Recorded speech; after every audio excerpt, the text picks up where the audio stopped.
When Eliza Wren climbed down from that stagecoach into Black Hollow, with her face still purple from another man's fists, she thought she'd reached the bottom. She was wrong. The bottom came 30 seconds later when the town's worst gathered around her like buzzards on a carcass, and she realized nobody was coming to help. Nobody except a stranger with cold eyes and a voice that didn't shake. What happened next changed everything. Not just for her, but for the man who stepped in when he had every reason to walk away. If you want to see how far this story reaches, hit that like button and drop a comment with your city so I can see where you're watching from. Now let me tell you what really happened in Black Hollow and why some people are still talking about it years later. The stagecoach hit another rut and Eliza's shoulder slammed into the wooden frame hard enough to make her gasp. She didn't cry out. She'd learned not to make noise when pain came. The elderly woman across from her, Mrs. Calloway, she'd said her name was, though Eliza hadn't asked, gave her a long look that started at the fading bruises on her cheekbone and traveled down to the threadbare hem of her dress. "You running to something or from something?" Mrs. Calloway asked. Eliza stared out the window at the endless brown nothing rolling past. "Does it matter?" "I suppose not." The old woman shifted her weight, making the bench creak. Black Hollow's the kind of place that takes both. Eliza didn't respond.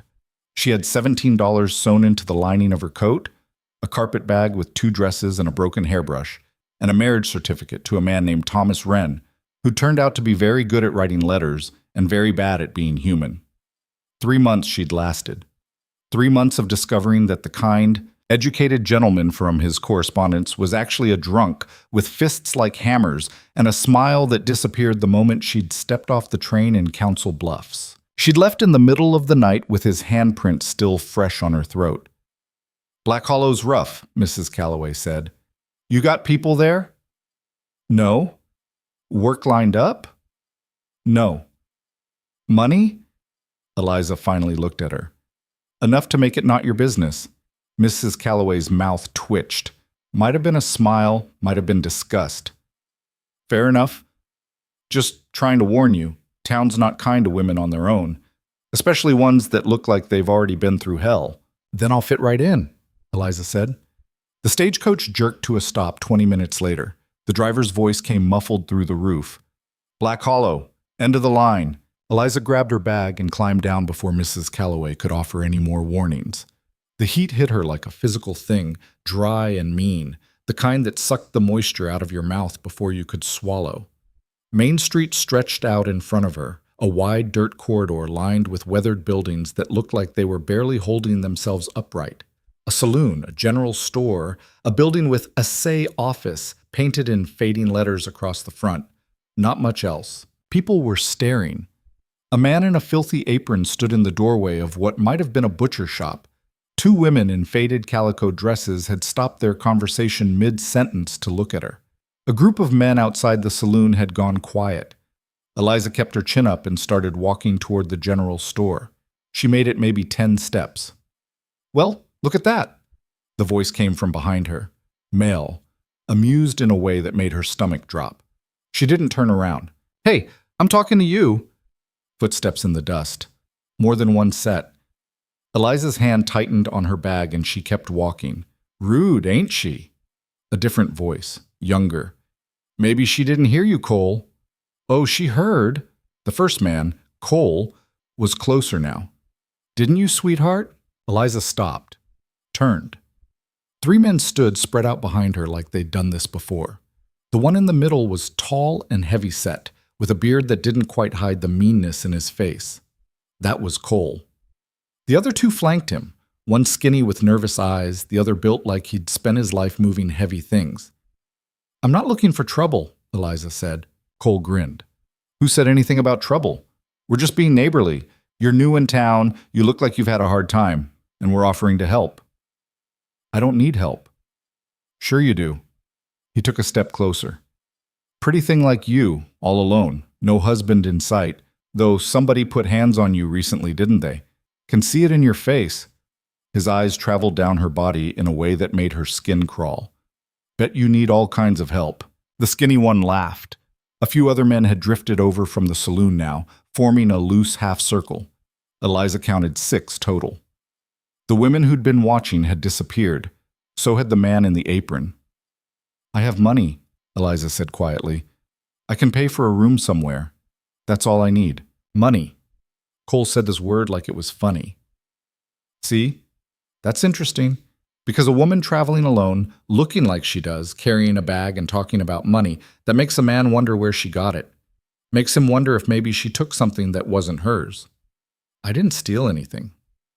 Didn't say you did. I'm just saying it makes a man wonder. He glanced at the others. Don't it make you boys wonder? Murmurs of agreement. The circle tightened. Eliza's heart was hammering now, but she forced her voice steady. Let me pass. Or what? Cole's grin widened. You gonna make us? She thought about screaming, thought about running. Both seemed equally useless. The street was full of people now, at least a dozen watching from doorways and windows, and not one of them was moving to help. This was going to be bad. She could feel it coming the way you could feel a storm building on the horizon. These men were going to take her bag, her money, maybe more than that, and everyone was just going to stand there and watch because that's what happened to women like her. Women with bruises and no husband and nowhere to go. I asked you a question, Cole said. Eliza opened her mouth. Didn't know what was going to come out. She's with me. The voice came from her left. Deep. Quiet. The kind of quiet that carried weight. Everyone turned. The man standing in the street looked like he'd been carved out of the desert itself. Tall, lean in the way of someone who worked hard for a living, with sun-darkened skin and dark hair that needed cutting. He wore a dusty shirt, work-worn trousers, and a gun belt that sat low on his hips like it belonged there. His eyes were the coldest thing Eliza had ever seen. He wasn't looking at her, he was looking at Cole. The hell she is, Cole said. I ain't never seen her before. That's because you're not looking now. The stranger's voice hadn't changed, still quiet, still carrying. She's with me, and you're done talking to her. Cole's face darkened. You got no say in what I do, Mercer. Wrong. Mercer, apparently that was his name, took 3 steps forward, and suddenly the geometry of the whole situation changed. He wasn't standing in front of Eliza. He was standing between her and Cole, and the way he did it made it clear that getting to her now meant going through him. She's my business. That makes it my say. You're done. For a long moment, nobody moved. Eliza could hear her own breathing, could hear the creak of wood somewhere as someone shifted weight, could hear absolutely nothing from the man who just claimed her like she was a lost horse. Cole looked at the gun on Mercer's hip, looked at Mercer's face, looked at his friends. This ain't over, he finally said. Yeah, it is. Mercer's hand hadn't moved toward his gun, but somehow the threat was there anyway, hanging in the air like smoke. Walk away. Cole spat in the dust, jerked his head at the others. They backed off slowly, making sure everyone saw they weren't scared, just choosing to leave. The crowd started to disperse.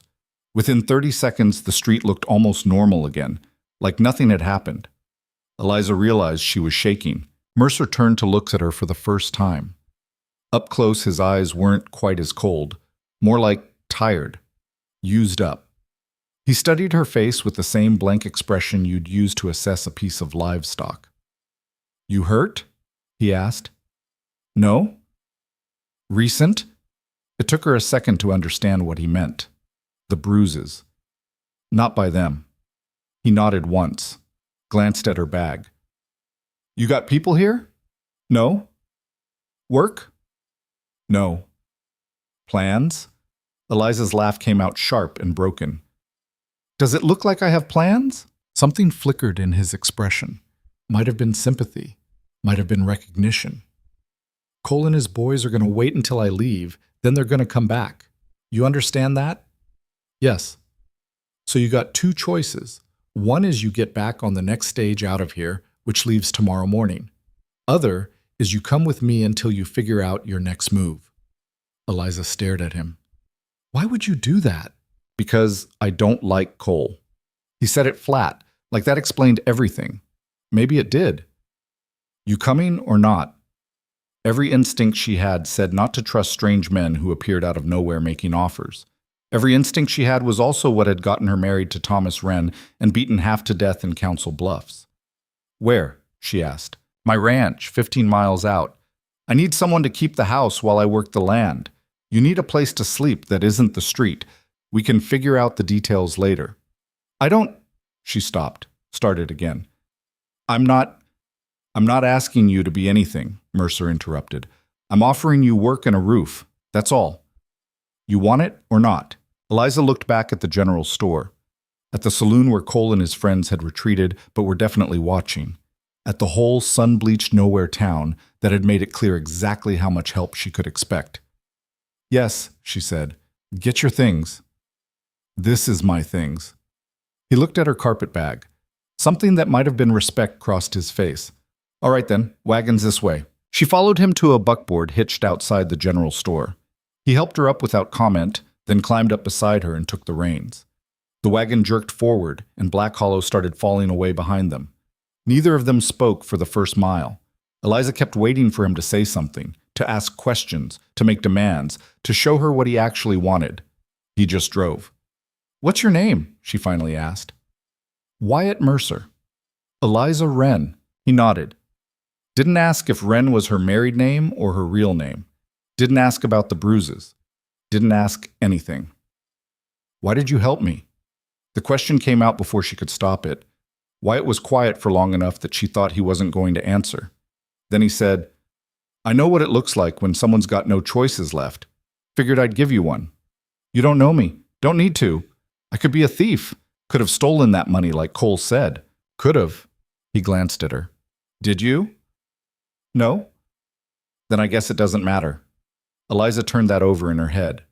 Couldn't make sense of it. People don't just help strangers. Some people do.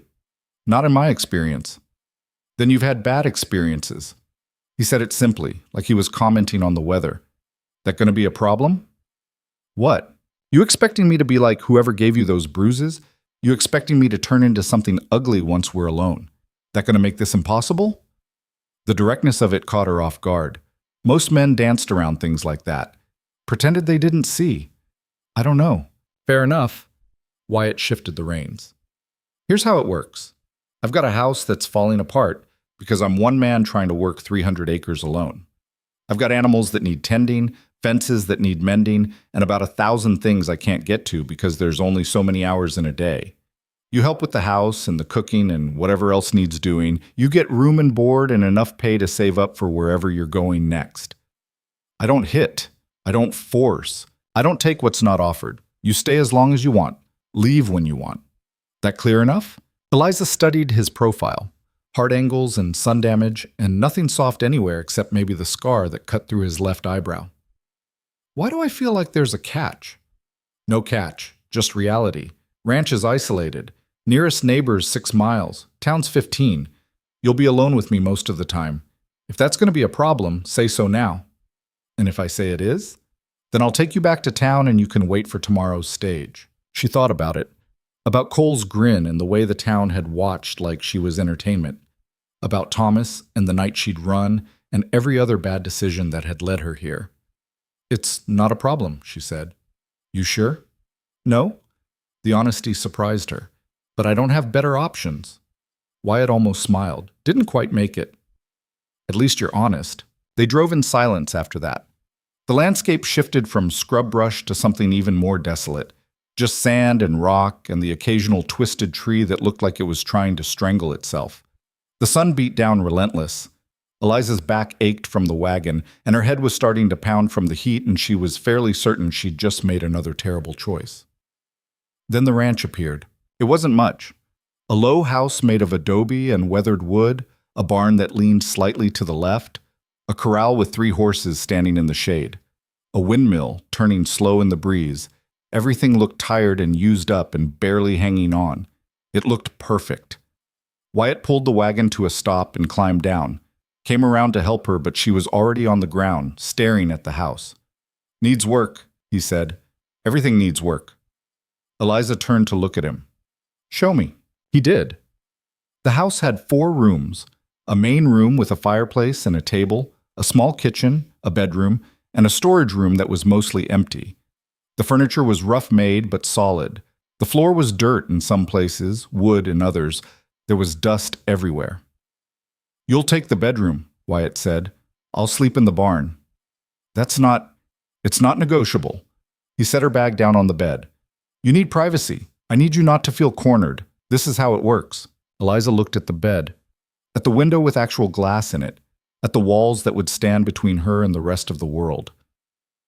Okay. You hungry? She was starving. A little. I'll make something. He headed for the kitchen, then paused. Eliza? Yeah? You're safe here. I know you probably don't believe that yet, but you will. Give it time. He left before she could respond. Eliza sat down on his bed and put her face in her hands. Didn't cry. Couldn't remember the last time she had. But she sat there in the quiet of a stranger's house 15 miles from nowhere and felt something crack open in her chest that might have been hope, or might have been the last bit of her defenses finally giving up. When she came out to the kitchen, Wyatt had beans heating on the stove and coffee brewing. He didn't ask if she wanted any, just poured 2 cups and set one in front of her. Thank you, she said. For what? The coffee, the house, stepping in back there. She wrapped her hands around the cup. All of it. Wyatt shrugged. Cole's an asshole. Somebody needed to say it. He's going to cause you trouble. Probably. Doesn't that bother you? Not enough to let him do what he was planning. Wyatt scooped beans onto 2 plates. You ever work a ranch before? No, I grew up in Philadelphia. Worked in a dress shop until She stopped. Until you got married to someone who turned out to be a mistake, Wyatt finished. I get it. You don't have to explain. Don't you want to know? Not unless you want to tell me. He sat down across from her. I figure your past is your business. What matters is whether you can work and whether you're going to bolt in the middle of the night with my horse. I'm not a thief. Didn't think you were, just establishing ground rules. He started eating. After a moment, Eliza did too. The beans were plain but hot, and there was bread to go with them. It was the best meal she'd had in weeks. What happened to your wife? She asked. Wyatt's fork stopped halfway to his mouth. For a second, she thought he was going to tell her it was none of her business. Then he set the fork down. Fever. 3 years ago. Her and the baby both. I'm sorry. Yeah, he picked the fork back up. Me too. They finished eating in silence. Afterward, Wyatt showed her where things were. The well, the root cellar, the henhouse. Showed her which animals were which, and how to tell if the windmill needed adjusting. Talked like he was training someone for a job, which she supposed he was. The sun was setting by the time they finished. The desert turned orange and then purple and then black so fast it seemed like the world was pulling a blanket over itself. You should get some sleep, Wyatt said. Tomorrow starts early. What time? Whenever you wake up. I'll be up before dawn, but you don't have to be. I'll be up. He studied her for a moment. You don't have to prove anything. I'm not trying to. I'm trying to earn my keep. Fair enough. He started toward the barn, then stopped. Eliza, door's got a lock. Use it if it makes you feel better. She watched him disappear into the darkness. Went back inside. Stared at the door and the lock and the empty house that felt bigger than it actually was. She didn't use the lock, but she made sure she knew where it was. The first week passed in a blur of work that left Eliza so exhausted she barely dreamed. She learned to gather eggs without getting pecked, to haul water from the well without spilling half of it, to make coffee strong enough that Wyatt actually nodded approval. She swept the floors, scrubbed the dishes, patched the holes in the curtains, found ways to make the house feel less like a place someone had given up on. Wyatt worked from before sunrise until after dark. She'd hear him leave in the morning, see him come back at midday for whatever food she'd made, watch him head back out again. He was fixing the fence on the north pasture, something about coyotes. He explained it once, and she nodded like she understood. He didn't talk much, didn't ask questions. When he did speak, it was practical. Pass the salt, we need more firewood, the water barrel's low. But he wasn't cold, just quiet, like he'd used up all his words years ago and was conserving what was left. On the 8th day, Eliza woke before dawn without meaning to. Heard movement in the barn. By the time Wyatt came out, she had coffee ready and eggs frying. He stopped in the doorway, genuinely surprised. You didn't have to do that. I know. You're up early. So are you. He almost smiled, poured himself coffee and sat down. Sleep okay? Yes. It was true. The quiet of the ranch had stopped feeling eerie and started feeling safe. You? Well enough? He took a drink. You settling in? I think so. Good. He glanced at her. You can stay as long as you want, just so you know. This doesn't have to be temporary. Eliza set down her fork. Why would you say that? Because you keep acting like you're waiting for the other shoe to drop. Like I'm going to change my mind or turn mean or tell you to leave. He met her eyes. I'm not. You're doing good work. House looks better than it has in years. You've got a place here as long as you want it. Something swelled in her throat. I don't understand you. Nothing to understand. I needed help. You needed a place. It works. He stood, taking his coffee with him. I'll be on the south fence today. Back around noon. He left. Eliza sat there listening to the sound of his horse heading out across the desert and tried to remember the last time someone had told her she could stay. Couldn't think of a single time. She got up and started cleaning. By the end of the second week, they'd fallen into a rhythm that felt almost normal. Wyatt worked the land, Eliza worked the house. And in between, they managed to exist in the same space without friction. He taught her how to saddle a horse, how to tell when the chickens were going to be trouble, how to read the sky for weather. She taught him that vegetables existed and could be added to beans, that shirts lasted longer if you patched them before the holes got huge, that having curtains that actually closed made the house warmer at night. They still didn't talk much. But the silence had changed. It wasn't uncomfortable anymore. It was just there, like the desert, like the wind. Eliza had stopped checking the lock on her door after the fourth night, had stopped flinching when Wyatt moved too fast or spoke too loud, had started to believe that maybe, possibly, this could actually work. Then came the day they had to go to town. Wyatt had put it off as long as he could, but they needed supplies, flour, salt, nails, things he couldn't make or fix on his own. Eliza had offered to stay at the ranch. He'd said no. You shouldn't be alone out here all day, he'd said. Something could happen. Something could happen in town too. Yeah, but I'll be there. So she'd climbed onto the wagon beside him and tried not to think about Cole and his friends and the way the whole town had watched like she was a show. Black Hollow looked exactly the same. Wyatt pulled the wagon up outside the general store and helped her down. Stay close, he said quietly. I'm not a child. Didn't say you were. Just saying Cole's got a long memory and I'd rather not shoot anyone today. He said it so casually that it took her a second to realize he was serious. They went inside.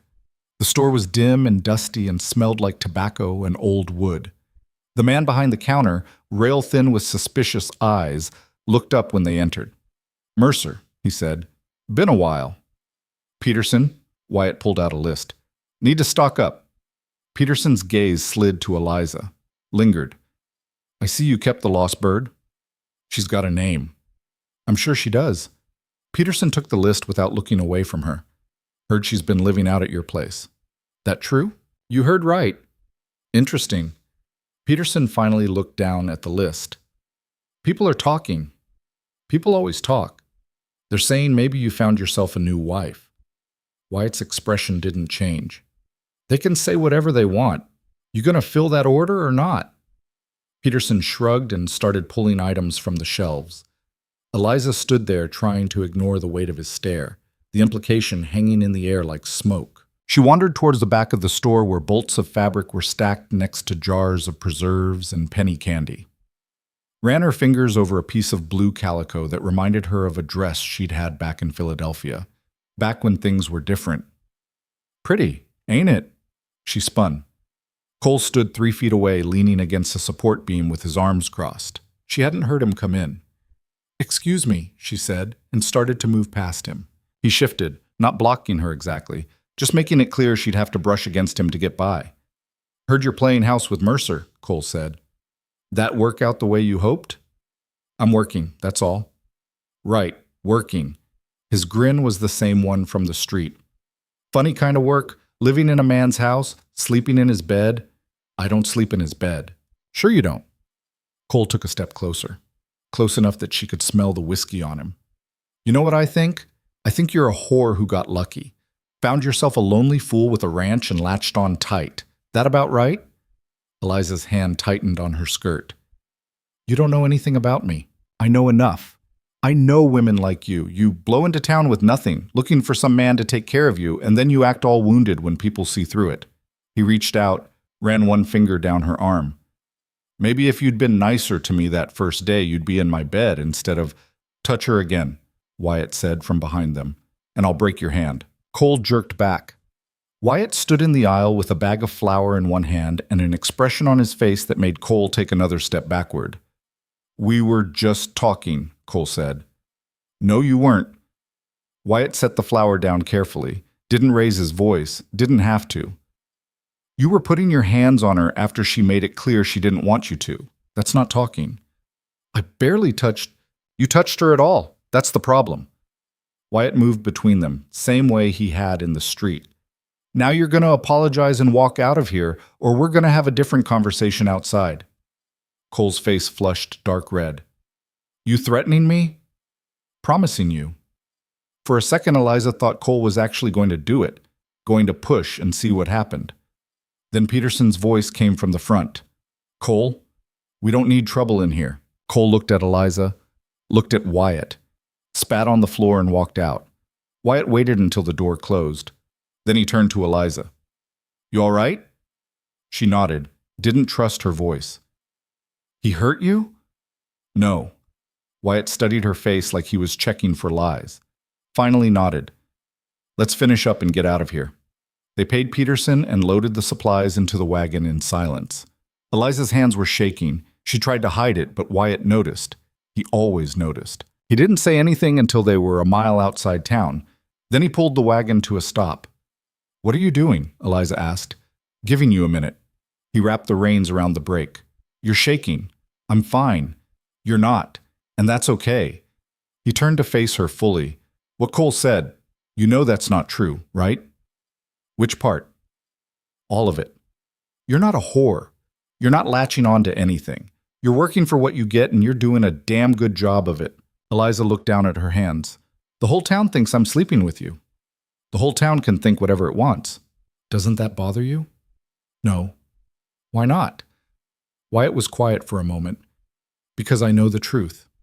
You know the truth. That's all that matters. People are going to keep talking. Let them. He picked up the reins again. You're staying, right? The question caught her off guard. What? At the ranch. You're not leaving because of what Cole said or what the town thinks. Eliza looked at him, at the hard lines of his face and the scar through his eyebrow and the eyes that had seen too much and somehow still managed to be kind. No, she said, I'm not leaving. Something shifted in his expression. Relief, maybe. Good. They drove the rest of the way in silence. But when they got back to the ranch and started unloading, Wyatt handed her the bolt of blue calico she'd been looking at in the store. Thought you might want this, he said. Eliza stared at it. You bought this? Seemed like you liked it. Wyatt, it's just fabric. Make yourself a dress or curtains or whatever you want. It's yours.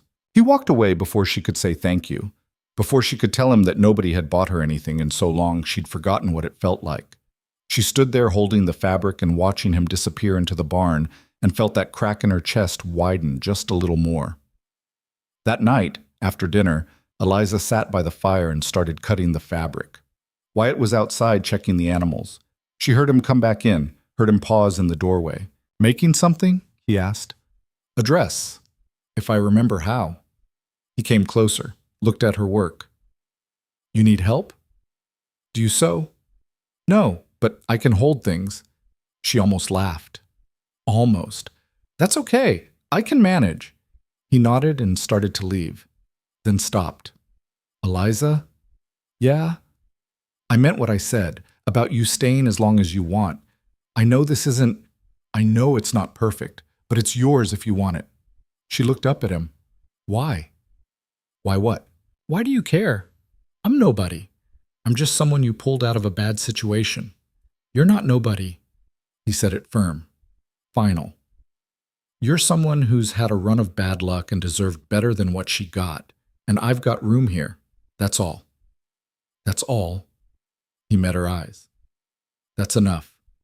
He left before she could respond. Eliza sat there with the fabric in her lap and the fire crackling and tried to make sense of a man who helped for no reason except that he could. Couldn't figure it out. But for the first time in longer than she could remember, she thought maybe she didn't need to. The dress took her 4 days to finish. Not because it was complicated, but because she kept stopping to do other things. Mending Wyatt's shirts, cooking, feeding the chickens, all the small tasks that filled the hours between sunrise and dark. She worked on it in the evenings while Wyatt sat across from her reading week-old newspapers or sharpening tools or just staring into the fire like he was trying to see something in the flames that wasn't there. They didn't talk much during those hours, but the silence had weight to it now, substance, like they were building something without words.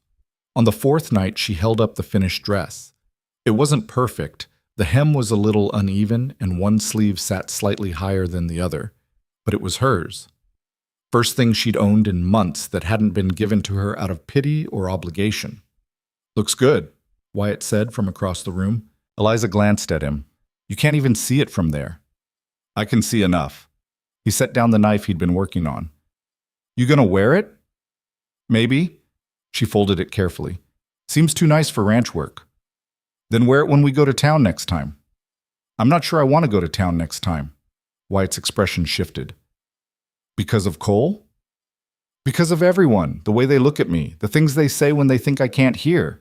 They're small people in a small town. Their opinions don't matter." "Easy for you to say. You're not the one they're calling a whore." The word hung in the air between them. Wyatt's jaw tightened, but his voice stayed level. "Anyone says that to your face, you tell me." "Then what? You'll fight the whole town?" "If that's what it takes." She stared at him. "You're serious?" "Completely." "Why? Why do you care what they say about me?" Wyatt stood and walked to the window, looked out at the darkness pressing against the glass. "My wife, Sarah, when she got sick, people talked. Said maybe it was punishment for something. Said maybe if I'd been a better husband, prayed harder, done things different, she'd have lived." He was quiet for a moment. "I learned real quick that people who've never suffered don't know a damn thing about those who have. They just need someone to look down on so they can feel better about their own miserable lives." "I'm sorry," Eliza said quietly, "about your wife." "Me too." He turned back to her. "Point is, I know what it's like to have a whole town decide who you are without knowing the first thing about you. I'm not going to let them do that to you, not if I can help it." Eliza set the dress aside and stood, crossed to where he was standing. They were close enough now that she could see the lines around his eyes, the gray starting to thread through his hair at his temples. "You're a strange man, Wyatt Mercer," she said. "I've been called worse." "I didn't say it was bad." Something passed between them then. Not quite a smile from either of them, but close. An understanding that didn't need explaining. "I should sleep," Eliza said. "Early start tomorrow." "Yeah." Wyatt stepped back, giving her space. "Night, Eliza."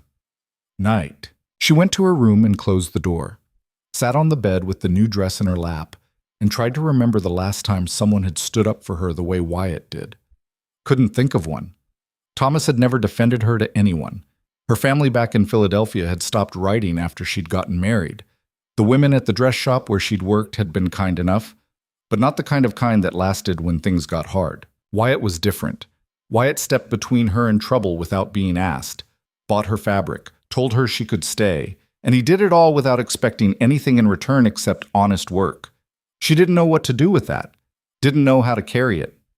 So she folded the dress, put it in the trunk at the foot of the bed, and tried to sleep.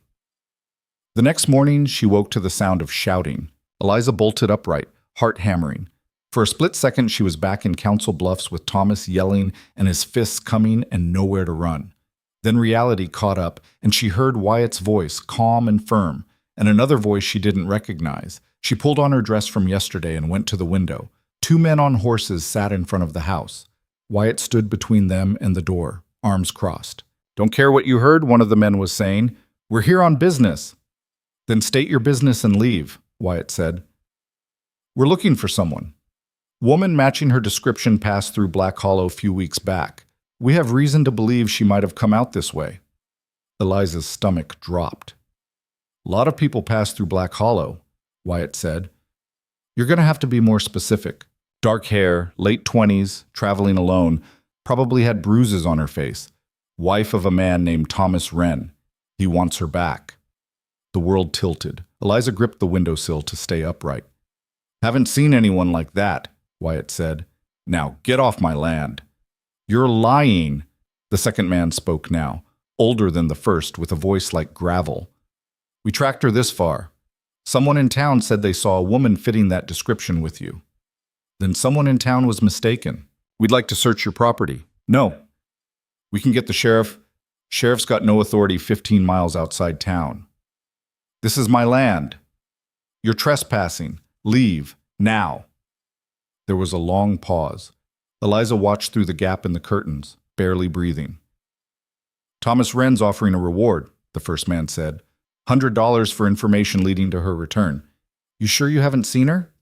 I'm sure I'm about to get my rifle if you're not gone in the next 10 seconds. Another pause, then the sound of horses turning. We'll be back, one of them called. Don't bother, Wyatt said. Eliza waited until the hoofbeats faded completely before she moved. By the time she got outside, Wyatt was heading toward the barn. Wyatt, she said. He stopped, turned, saw her face, and his expression went carefully neutral. You heard. All of it. They're gone. For now. She wrapped her arms around herself even though it wasn't cold. They'll come back. Thomas won't stop looking. Let him look. You don't understand. He has money, connections. If he wants me found badly enough, then he'll have to go through me to get you. Wyatt said it flat and final, like he was commenting on the weather. You can't fight everyone. Watch me. Wyatt, no. He cut her off. I meant what I said. You're staying as long as you want. I don't give a damn what your husband thinks he's entitled to. He'll cause trouble, real trouble, legal trouble. So will I if he shows up here. Wyatt took a step closer. Listen to me. You're not going back to a man who put those bruises on you. I don't care what law or contract says you have to. You understand? Eliza felt something break loose in her chest. Why are you doing this? Because it's right. That's not a reason. It's the only reason that matters. He held her gaze. You want to leave? Leave. But you don't leave because some bastard with money thinks he owns you. You leave because you chose to. That's the deal. She wanted to argue, wanted to tell him he was being foolish, that he didn't know what Thomas was capable of, that this was going to end badly for both of them. But the words stuck in her throat because underneath all that was something else, something that felt like relief. Okay, she finally said. Okay, what? Okay, I'll stay. For now. Wyatt nodded once. Good. Now I've got fence to mend, and you've got chickens to feed. We keep working. That's all we can do. He walked away before she could respond. Eliza stood there in the morning sun, watching him disappear around the barn and tried to understand what she'd just agreed to. The days after that felt different, sharper somehow, like everything had stakes now that it hadn't before. Eliza found herself watching the horizon whenever she was outside, half expecting to see riders coming. Wyatt didn't mention the men again, but she noticed he started carrying his rifle more often when he went out to work the land. They fell back into the routine, but it was thinner now, more fragile. Eliza cooked and cleaned and tended the animals. Wyatt worked himself into exhaustion, fixing things that had been broken for years. They ate together, sat by the fire together, existed in the same space like two people trying very hard not to acknowledge the thing neither of them wanted to name. It lasted almost 2 weeks. Then one evening, Wyatt came back early from the north pasture with blood on his shirt and a gash across his forearm that was still bleeding. Eliza looked up from the stove where she was stirring beans. What happened? Barbed wire snapped, caught me before I could move. He said it casual, but his face was pale. Sit down. She pulled out a chair. Let me see. It's fine. Sit. Down. He sat. Eliza grabbed a clean cloth and the whiskey from the cabinet and knelt beside him. Up close, the cut looked worse, deep enough that she could see tissue underneath. This needs stitching, she said. I'll do it later. You'll do it now, or it'll get infected. She poured whiskey over the wound without warning. Wyatt hissed through his teeth but didn't pull away. You have a needle and thread? Cabinet by the door. She found them. Thick needle, heavy thread, both cleaner than she'd expected. brought them back and threaded the needle with hands that were steadier than they should have been. "You done this before?" Wyatt asked. "Once.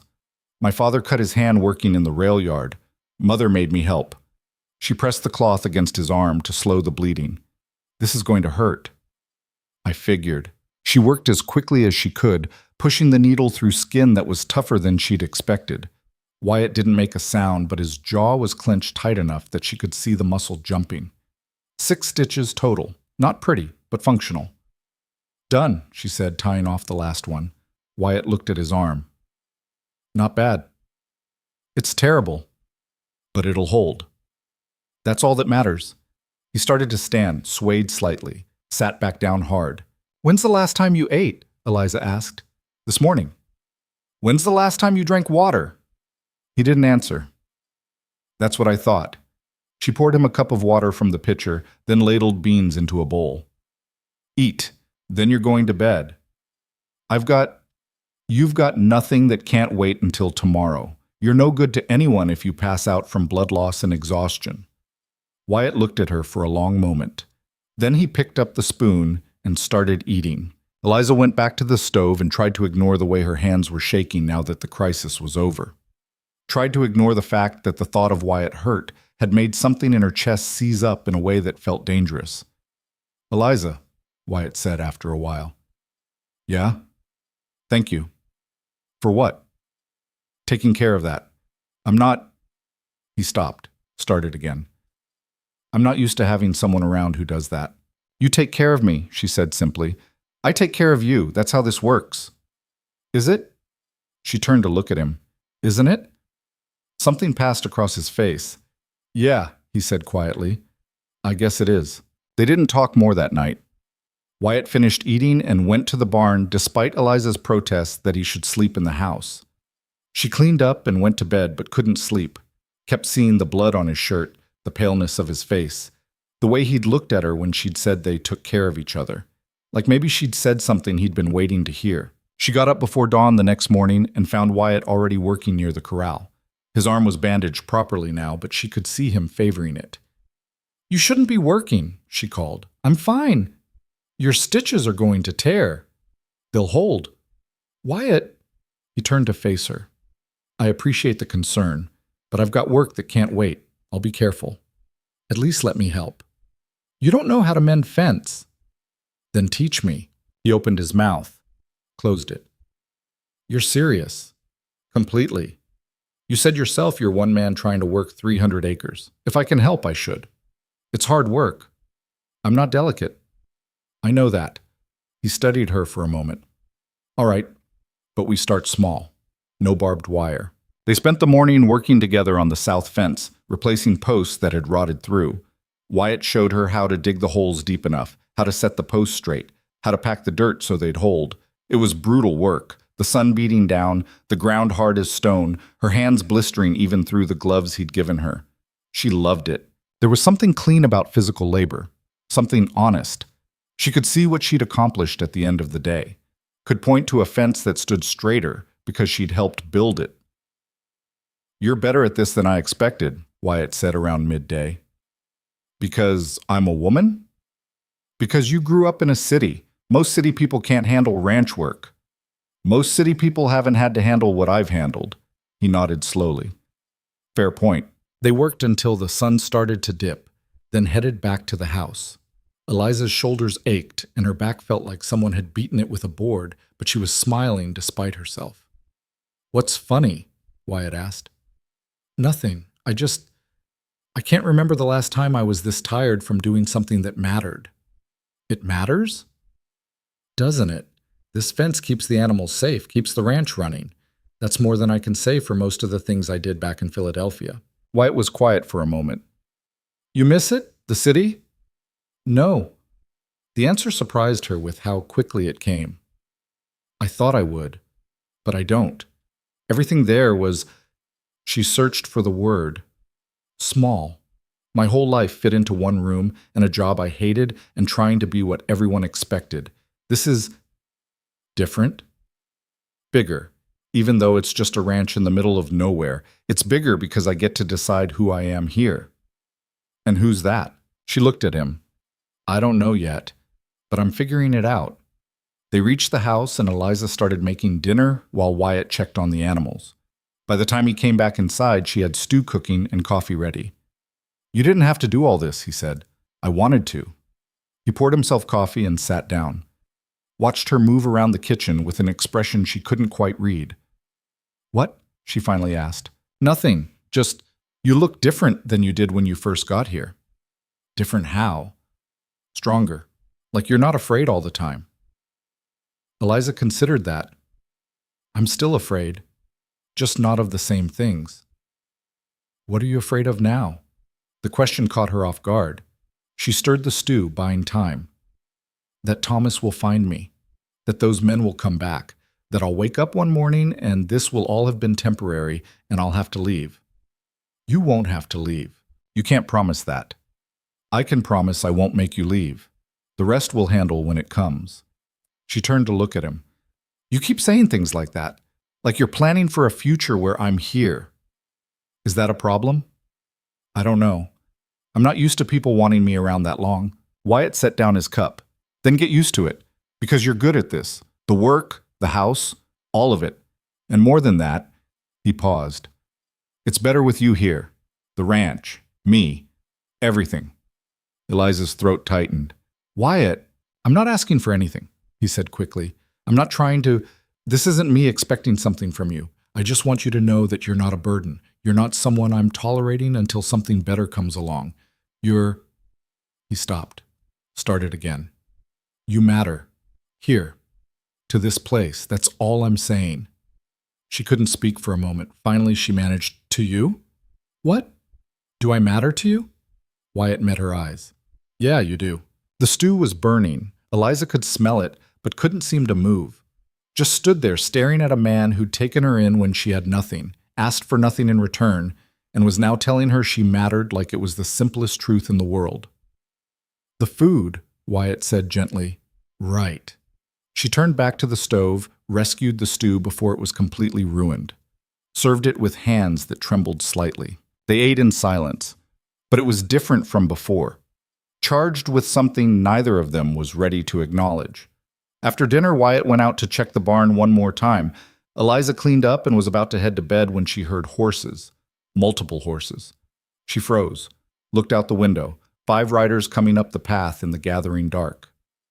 Wyatt, she called, trying to keep the panic out of her voice. He was already coming back from the barn, rifle in hand. Stay inside, he said as he passed her. What if... Stay. Inside. She retreated to the window and watched. The riders stopped 20 feet from the house. Even in the dim light, she recognized the one in front, Cole. Well, look at this, Cole called out. The whole welcoming committee. You're trespassing, Wyatt said. Leave. Now that's not very friendly. We just came by to have a conversation. We've got nothing to talk about. I disagree, Cole shifted in his saddle. See, we heard something interesting. Heard there's men looking for a woman who ran away from her husband. Heard they're offering a reward. Wyatt's grip on the rifle tightened, but his voice stayed level. So we also heard you've got a woman living out here. One who showed up around the same time those men started asking questions. Funny coincidence, don't you think? I think you should leave before this gets ugly. Oh, it's already ugly, Mercer. Question is how ugly it's going to get. Cole leaned forward. Here's what I'm thinking. You hand over the woman, we collect the reward and split it. You get a cut for your trouble. Everyone wins, except her. She's stolen property. Her husband wants her back. That's the law. The law says a man can beat his wife half to death and drag her back when she runs? Wyatt's voice had gone cold. That the law you're talking about? I'm talking about the law that says a wife belongs to her husband. What he does with his property ain't my business. She's not property. The law disagrees. Now, you going to be reasonable, or are we going to have a problem? Eliza couldn't breathe, couldn't think. This was it. This was how it ended.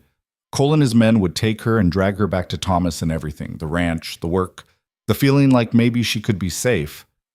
All of it would disappear. Then Wyatt said, You're not taking her. You willing to die for some woman you barely know? Cole asked. I'm willing to kill for her. That enough of an answer? The air went very still. Cole's smile faded. You're bluffing, he said. but there was uncertainty in his voice now. Try me. One of the other riders shifted nervously. Cole, maybe we should... Shut up. Cole kept his eyes on Wyatt. You really think you can take all 5 of us? I think I can take you before your friends get their guns clear. After that, it's anybody's guess. But you'll definitely be dead. That a risk you're willing to take for $100? The silence stretched out. Eliza watched from the window, barely breathing, waiting to see if this was going to turn into bloodshed. Finally, Cole straightened in his saddle. This ain't over. Yeah, it is. You come back here, you come armed and ready, because next time I won't talk first. Cole spat in the dust, jerked his head at the others. They turned and rode off into the dark. Wyatt didn't move until the hoofbeats faded completely. Then he lowered the rifle and walked back to the house. Eliza met him at the door. You shouldn't have done that. Had to. They could have killed you. They could have tried. He set the rifle by the door. You all right? Me? You're the one who just faced down 5 armed men. I asked if you're all right.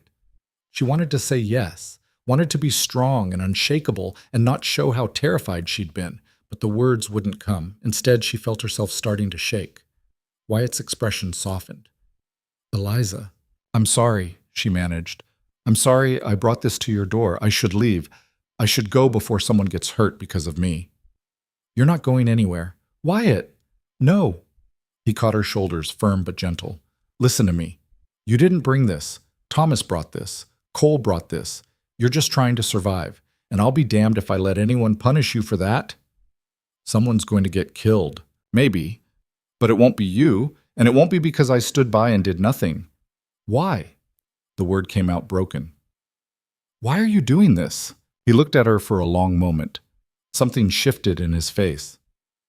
Because when Sarah died, I spent 2 years wishing I'd died with her, spent 2 years going through the motions of living without actually being alive. Then you showed up and... He stopped. The house is cleaner, the food's better, the work doesn't feel as heavy. I'm not saying you fixed me, but you reminded me what it feels like to have a reason to keep going. That's why.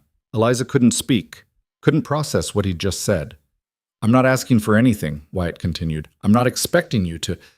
This isn't about that. I just need you to understand that you being here matters, to me. So I'm not letting anyone take you, not Thomas, not Cole, not anyone. Wyatt. He let go of her shoulders and stepped back. You should get some sleep. Tomorrow's going to be rough. He left before she could respond. Eliza stood there in the empty kitchen, trying to understand what had just happened. Wyatt had just told her she mattered, had just faced down 5 armed men to keep her safe, had just admitted that she'd given him a reason to keep living.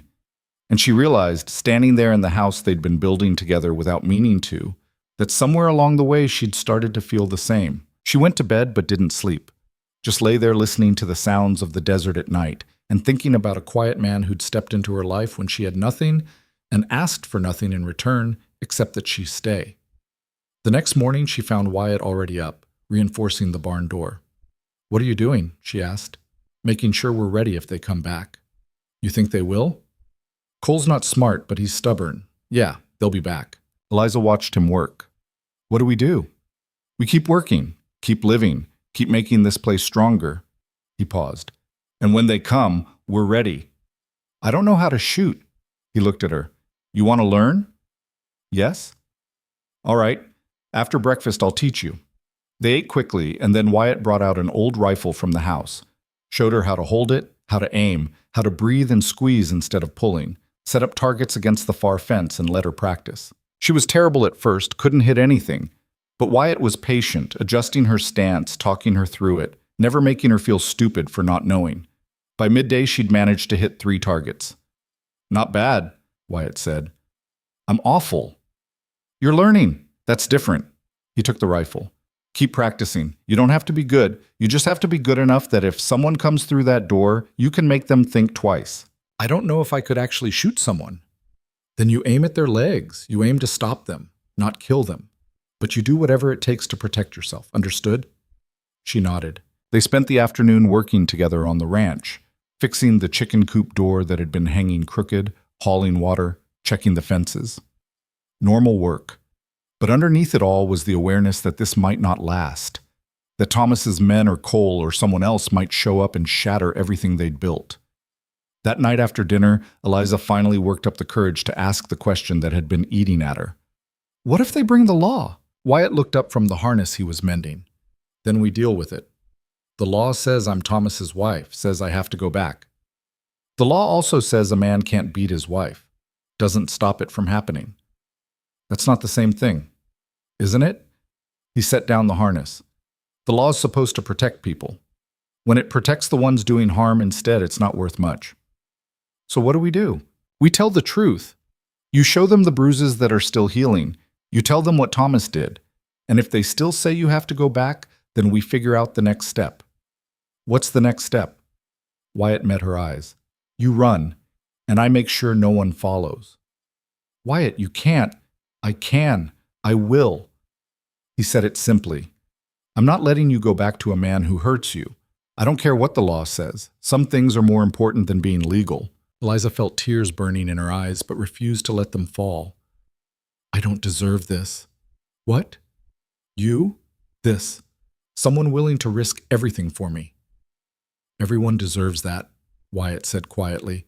You just haven't had anyone willing to do it before. That's not on you. She did cry then. Couldn't help it. Just sat there with tears running down her face while Wyatt watched with an expression that might have been grief or understanding or both. I'm sorry, she managed. Don't be. He stood and moved closer but didn't touch her. Just stood there like a wall between her and everything else. You're safe here. As safe as I can make you. That's a promise. She looked up at him through tears. What if that's not enough? Then we'll find out together. They didn't come back that week. Or the next. But the waiting was worse than the confrontation had been. Every sound made Eliza jump. Every time Wyatt rode out to check the fences, she found herself watching from the window until he returned.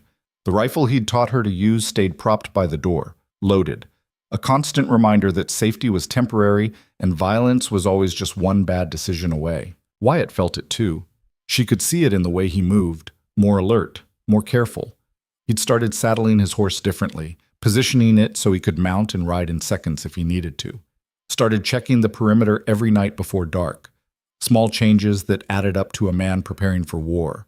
They didn't talk about it, just worked harder, like staying busy could somehow keep the future at bay. 3 weeks after Cole's visit, Eliza woke to find Wyatt already gone. A note on the table said he'd ridden to the north pasture to move the cattle. Be back by noon. She went through her morning routine, feeding the chickens, collecting eggs, starting coffee. The house felt too quiet without him. She'd gotten used to the sound of his boots on the floor, the way he cleared his throat before speaking, the small noises that meant she wasn't alone. By mid-morning, she'd cleaned the kitchen twice and mended everything that needed mending. Restless energy crawled under her skin. She needed to do something, needed to feel useful. The garden plot behind the house had been neglected for years. Wyatt had mentioned it once, said Sarah had kept vegetables there before she died, but he'd never had the time or the heart to maintain it. Just dirt and dead weeds now.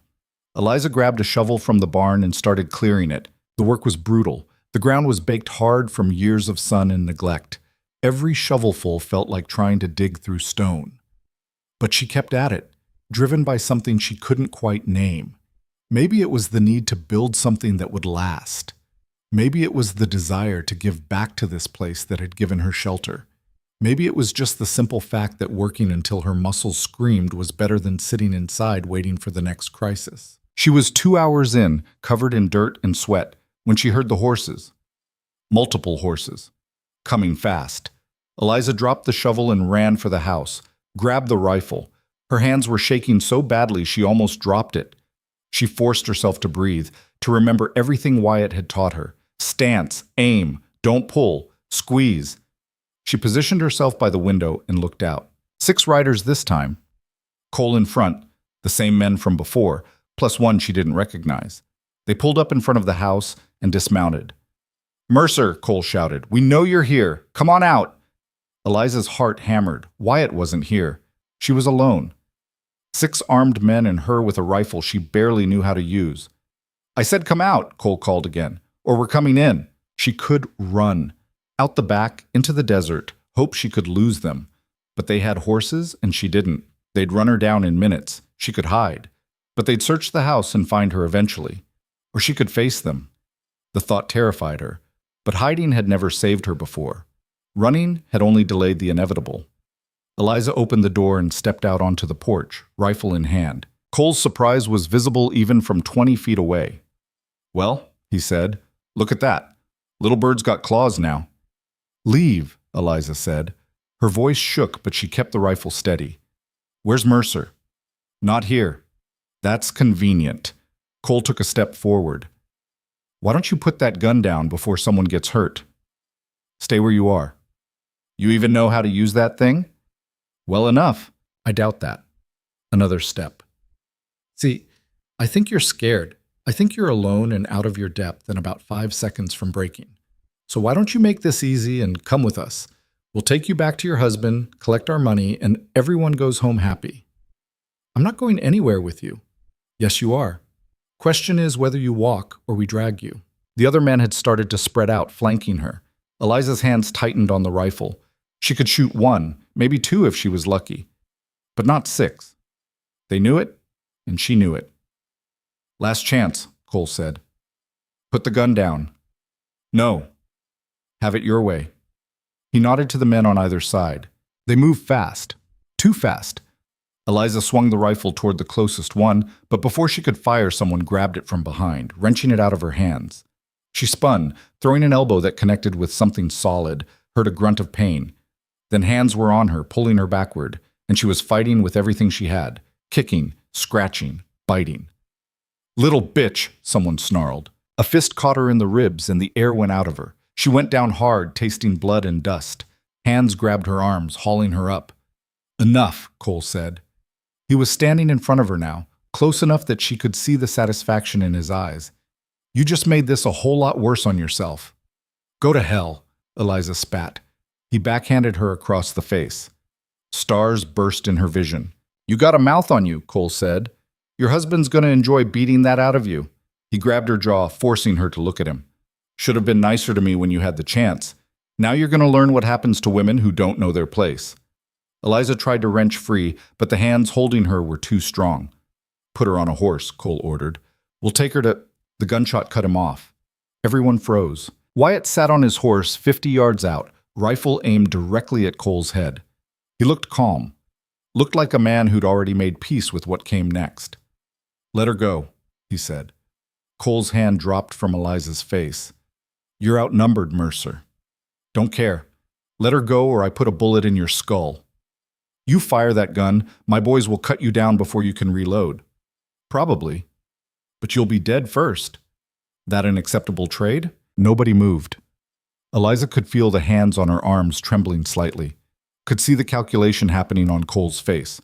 Weighing reward against risk, pride against survival.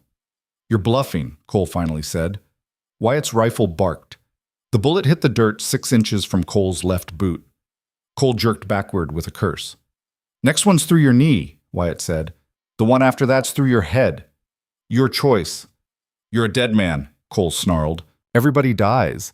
Question is whether you die today over $100 and a bruised ego."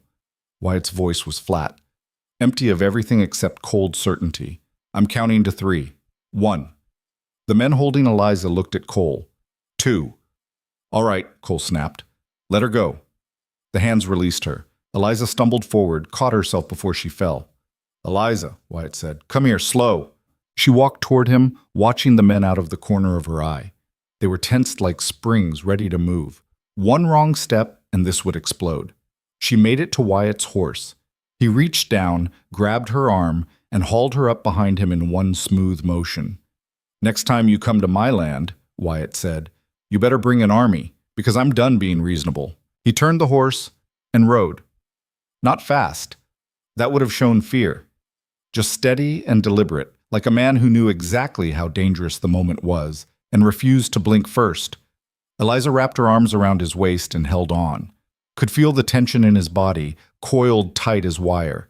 They made it 100 yards, 200, still no shots.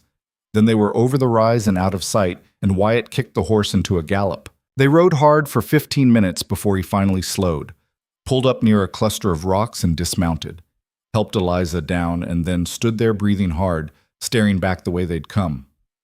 "You okay?" he asked. Eliza touched her face where Cole had hit her. Her cheek was already swelling. "I'm fine." "Don't lie to me." "I'm alive. That's more than I thought I'd be 5 minutes ago." Wyatt turned to look at her fully, saw the blood at the corner of her mouth, the way she was holding her ribs. His expression went dark. "Did he hit me once. The others were just restraining me. It could have been worse. It shouldn't have happened at all." He looked like he wanted to punch something. "I shouldn't have left you alone." "You couldn't have known they'd come." "I should have assumed it, should have been prepared." He ran a hand through his hair. "This is my fault." "No, it's not. It's Thomas's fault. It's Cole's fault. It's not yours. I'm supposed to keep you safe. What you did. You came back. What if I hadn't? What if I'd been another hour out? They'd have taken you and I'd have—" He stopped. "I can't let that happen. So what do we do?" Wyatt was quiet for a long moment. Then he said, "We go to town." "Are you insane? That's exactly where they want us." "Which is why they won't expect it." He checked his rifle, reloading the chamber. "Cole thinks we're going to run and hide. Instead, we're going to walk right down Main Street in front of everyone, and we're going to make this public. Make it so if anything happens to you, the whole town knows who did it. That won't stop them. No, but it'll make them think twice, and it'll give us witnesses." He looked at her. "You trust me?" It was a strange question, given everything that had already happened. But Eliza realized the answer was simple. "Yes," she said. "Then we do this my way." They rode back to the ranch carefully, watching for any sign of Cole and his men. The house was empty. They'd left when Wyatt had shown up, but the damage was done. The door hung crooked where someone had forced it. Her things from the bedroom were scattered across the floor.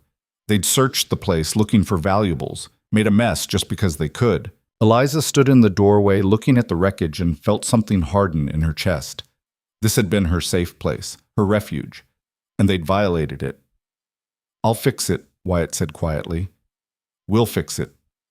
She turned to him. "Together." He nodded. "Go clean up. Change into your new dress. We're riding to town in 20 minutes. "Why the new dress?" "Because you're not going in there looking like a victim. You're going in there looking like someone who belongs. Someone who's not ashamed and not running. Understand?" She understood. Eliza washed her face, changed into the blue calico dress she'd made.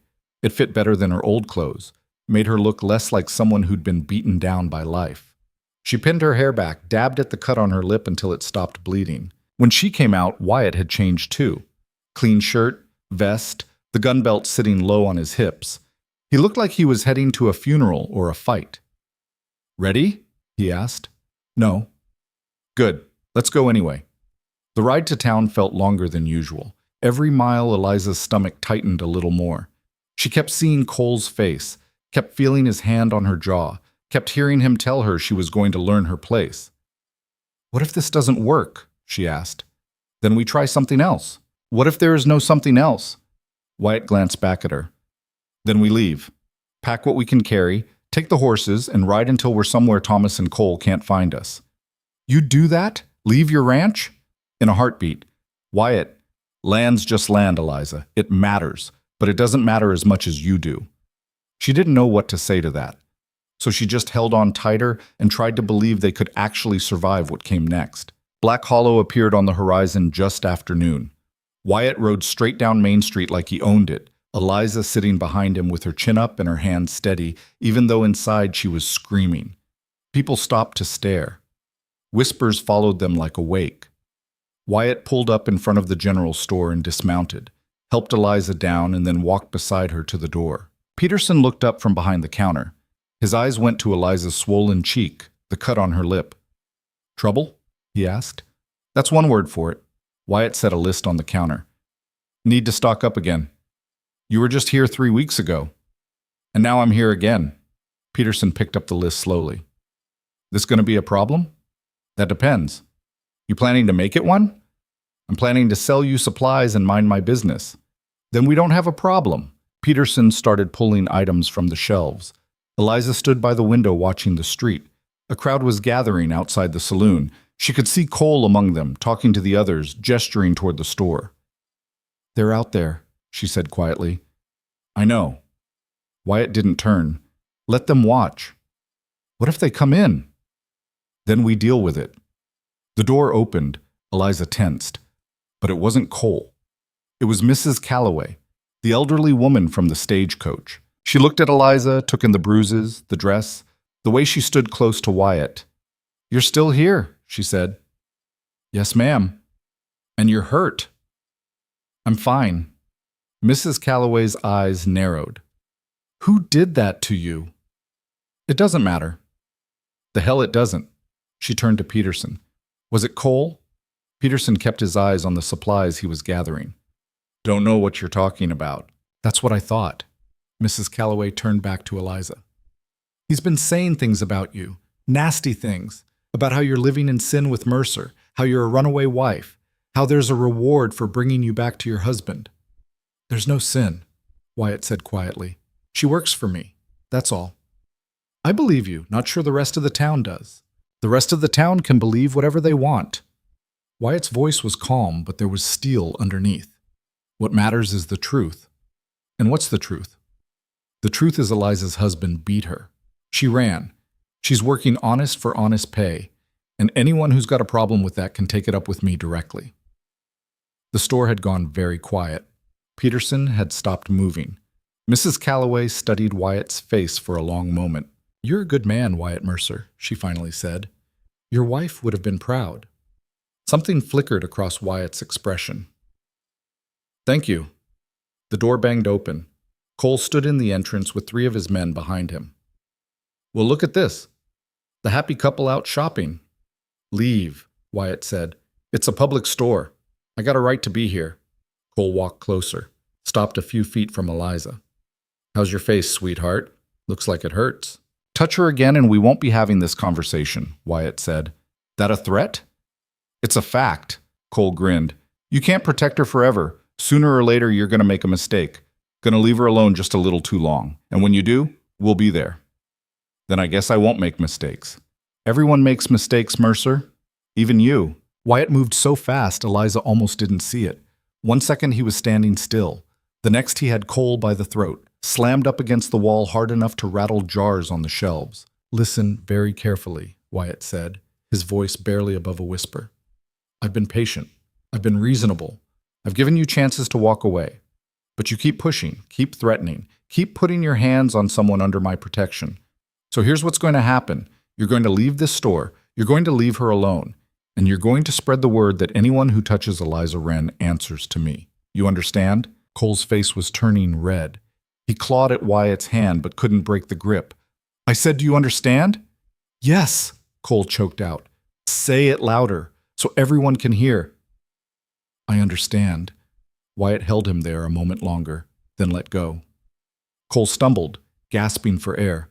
"Now apologize to her," Wyatt said. "What?" "You hit her. You threatened her. You put your hands on her without permission. Apologize." Cole looked around the store, at Peterson behind the counter, at Mrs. Calloway watching with sharp eyes, at the men who'd come in with him and were now backing toward the door. "I'm sorry," he muttered. "Louder." "I'm sorry." Cole's face was purple with rage and humiliation. "Good. Now get out." Cole straightened his shirt and walked out without another word. His men followed. The store stayed silent for several heartbeats. Then Mrs. Calloway said, "About damn time someone stood up to that bully." Peterson cleared his throat. "Your order's ready, Mercer." Wyatt paid and started loading supplies. Eliza helped, moving in a daze. She couldn't quite process what had just happened. Wyatt had just humiliated Cole in front of witnesses, had made him apologize, had drawn a line in the sand so clear that everyone in town would know about it by sundown. They carried everything out to the wagon. The crowd outside the saloon had grown. Eliza could feel dozens of eyes on her, could hear the whispers. But something had changed. Before, they'd looked at her like she was prey. Now they looked at her like she was something else, something protected, something dangerous to touch. Wyatt helped her onto the wagon seat. "You did good in there," he said quietly. "I didn't do anything. You stood tall, didn't hide, didn't apologize for existing. That's doing something. They drove out of town in silence. Eliza kept waiting for the fear to hit, for the delayed reaction to make her shake, but all she felt was a strange kind of clarity. He's going to come after you now, she said. Probably. That was the point, wasn't it? Make him so angry he focuses on you instead of me. Wyatt didn't answer right away. Then he said, Partly. What's the other part? The other part is some things are worth fighting for. And I'm tired of men like Cole thinking they can do whatever they want just because nobody stops them. You could get killed. Could. But I won't let him take you without a fight. That's not negotiable. Eliza looked at him, at the hard set of his jaw, the way his hands gripped the reins, the scar through his eyebrow that she'd never asked about. You're the stubbornest man I've ever met. I've been called worse. I'm serious, Wyatt. You're going to get yourself hurt over someone you barely know. I know you well enough. He glanced at her. I know you work hard. I know you don't complain. I know you've been through hell and came out the other side still fighting. That's enough. It shouldn't be. Why not? Because she stopped. Because she was nobody. Because she was broken. Because she was more trouble than she was worth. All the things she'd been told or had told herself. Because what? Wyatt asked. Because I don't understand why you care. Maybe you don't need to understand. Maybe you just need to accept it. They rode the rest of the way in silence. When they got back to the ranch, Wyatt started unloading while Eliza stood looking at the house with its crooked door and violated space. I need to fix that door before dark, Wyatt said, following her gaze. I'll help. You should rest. You got hit pretty hard. I'll rest when the door's fixed. He studied her for a moment, then nodded. All right, get the tools from the barn. They worked together as the sun dropped toward the horizon. Wyatt removed the damaged door frame while Eliza handed him tools and held pieces in place. It was simple work, familiar now, after weeks of repairing the ranch together. You ever think about leaving? Eliza asked as he hammered in a new board. Just packing up and going somewhere else? All the time, especially after Sarah died. Thought about selling the whole place and starting over somewhere nobody knew me. Why didn't you? Because running doesn't fix anything, just moves the problems to a new location. He paused. And because this is the last place I was happy. Letting it go felt like losing her all over again. I'm sorry, Eliza said quietly. I know what it's like to lose things you can't get back. Yeah, he set down the hammer. But you can build new things. That's what we're doing here, isn't it? Building something new out of the pieces that are left. She looked at him. Is that what you think this is? I don't know what this is yet, but it's something, and it's better than being alone. The door was fixed by the time the sun set. They stood back and looked at it, straight and solid, a barrier between them and everything else. Good work, Wyatt said. Thanks for teaching me. Thanks for staying. Eliza turned to him. Did you think I wouldn't? I thought you might decide it's not worth the trouble, that I'm not worth the trouble. You saved my life. Twice now. How is that not worth trouble? Saving someone's life doesn't mean they owe you anything. I know, but... She struggled for the right words. This is the first place I felt like a person instead of a problem. The first time someone treated me like I had value beyond what I could do for them. That's worth fighting for. Worth staying for. Wyatt looked at her for a long moment. Something in his expression shifted, opened up in a way she hadn't seen before. Eliza, he started. Then they heard the horses. Both of them turned, a single rider coming up the path in the gathering dark. Not Cole. Someone else. Someone older, riding a horse that looked too expensive for ranch country. The man stopped 20 feet from the house and dismounted. He was tall, well-dressed, with gray hair, and a face that might have been handsome if it wasn't so cold. Eliza, he said. Her whole body went rigid. It was Thomas. Wyatt stepped in front of her immediately, hand dropping to his gun. You're not welcome here. I'm her husband. I have every right to be here. Thomas's voice was calm, reasonable. The same voice Eliza remembered from his letters. Eliza, come here. We're going home. No, she managed. This isn't a negotiation. You're my wife. You belong with me. She belongs wherever she wants to be, Wyatt said. And she doesn't want to be with you. Thomas's eyes flicked to Wyatt. You must be the man who's been sheltering my runaway wife. Commendable, I suppose. Misguided, but commendable. However, this is a legal matter. Eliza is bound to me by law. What you've been doing, harboring her, likely taking advantage of her vulnerable state, that's illegal. What's illegal is beating your wife until she runs for her life. I don't know what lies she's told you, but I assure you, I can see the truth on her face, Wyatt interrupted. The bruises you put there. Those are old injuries from when she fell. I was actually quite concerned about her mental state, which is why I came to bring her home. She needs help, medical help I can provide.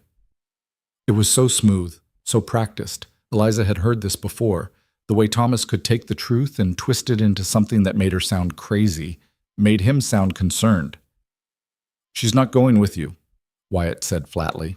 Again, that's not your decision. Thomas reached into his coat. Wyatt's hand tightened on his gun, but Thomas just pulled out a paper. I have a writ from the territorial court, legal authority to retrieve my wife and return her to our home.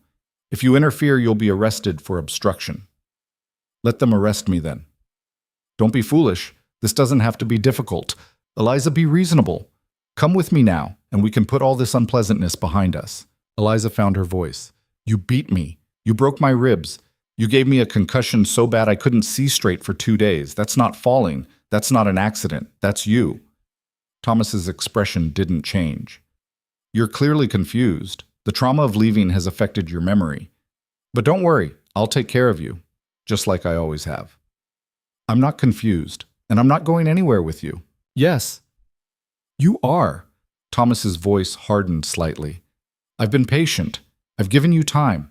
But my patience has limits. You're coming home. Tonight. No, she's not, Wyatt said. Then I'll return with the sheriff and a federal marshal, if necessary. And when I do, you'll be arrested for kidnapping and she'll be forcibly returned. Is that what you want? Wyatt's jaw clenched. Eliza could see him calculating options, looking for an out that didn't exist. There's another option, Thomas said, his tone softening.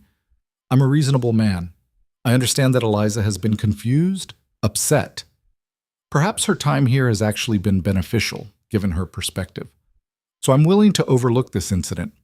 Forget the charges I could bring. Let you keep your freedom and your ranch. All you have to do is step aside. And if I don't, then I ruin you. I have lawyers. I have money. I have connections. I will bury you in legal trouble until you have nothing left.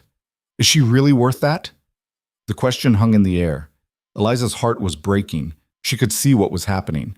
Thomas was backing Wyatt into a corner where the only way to protect himself was to give her up. Wyatt, she said quietly. It's okay. He didn't look at her. No, it's not. You can't fight this. He has the law on his side.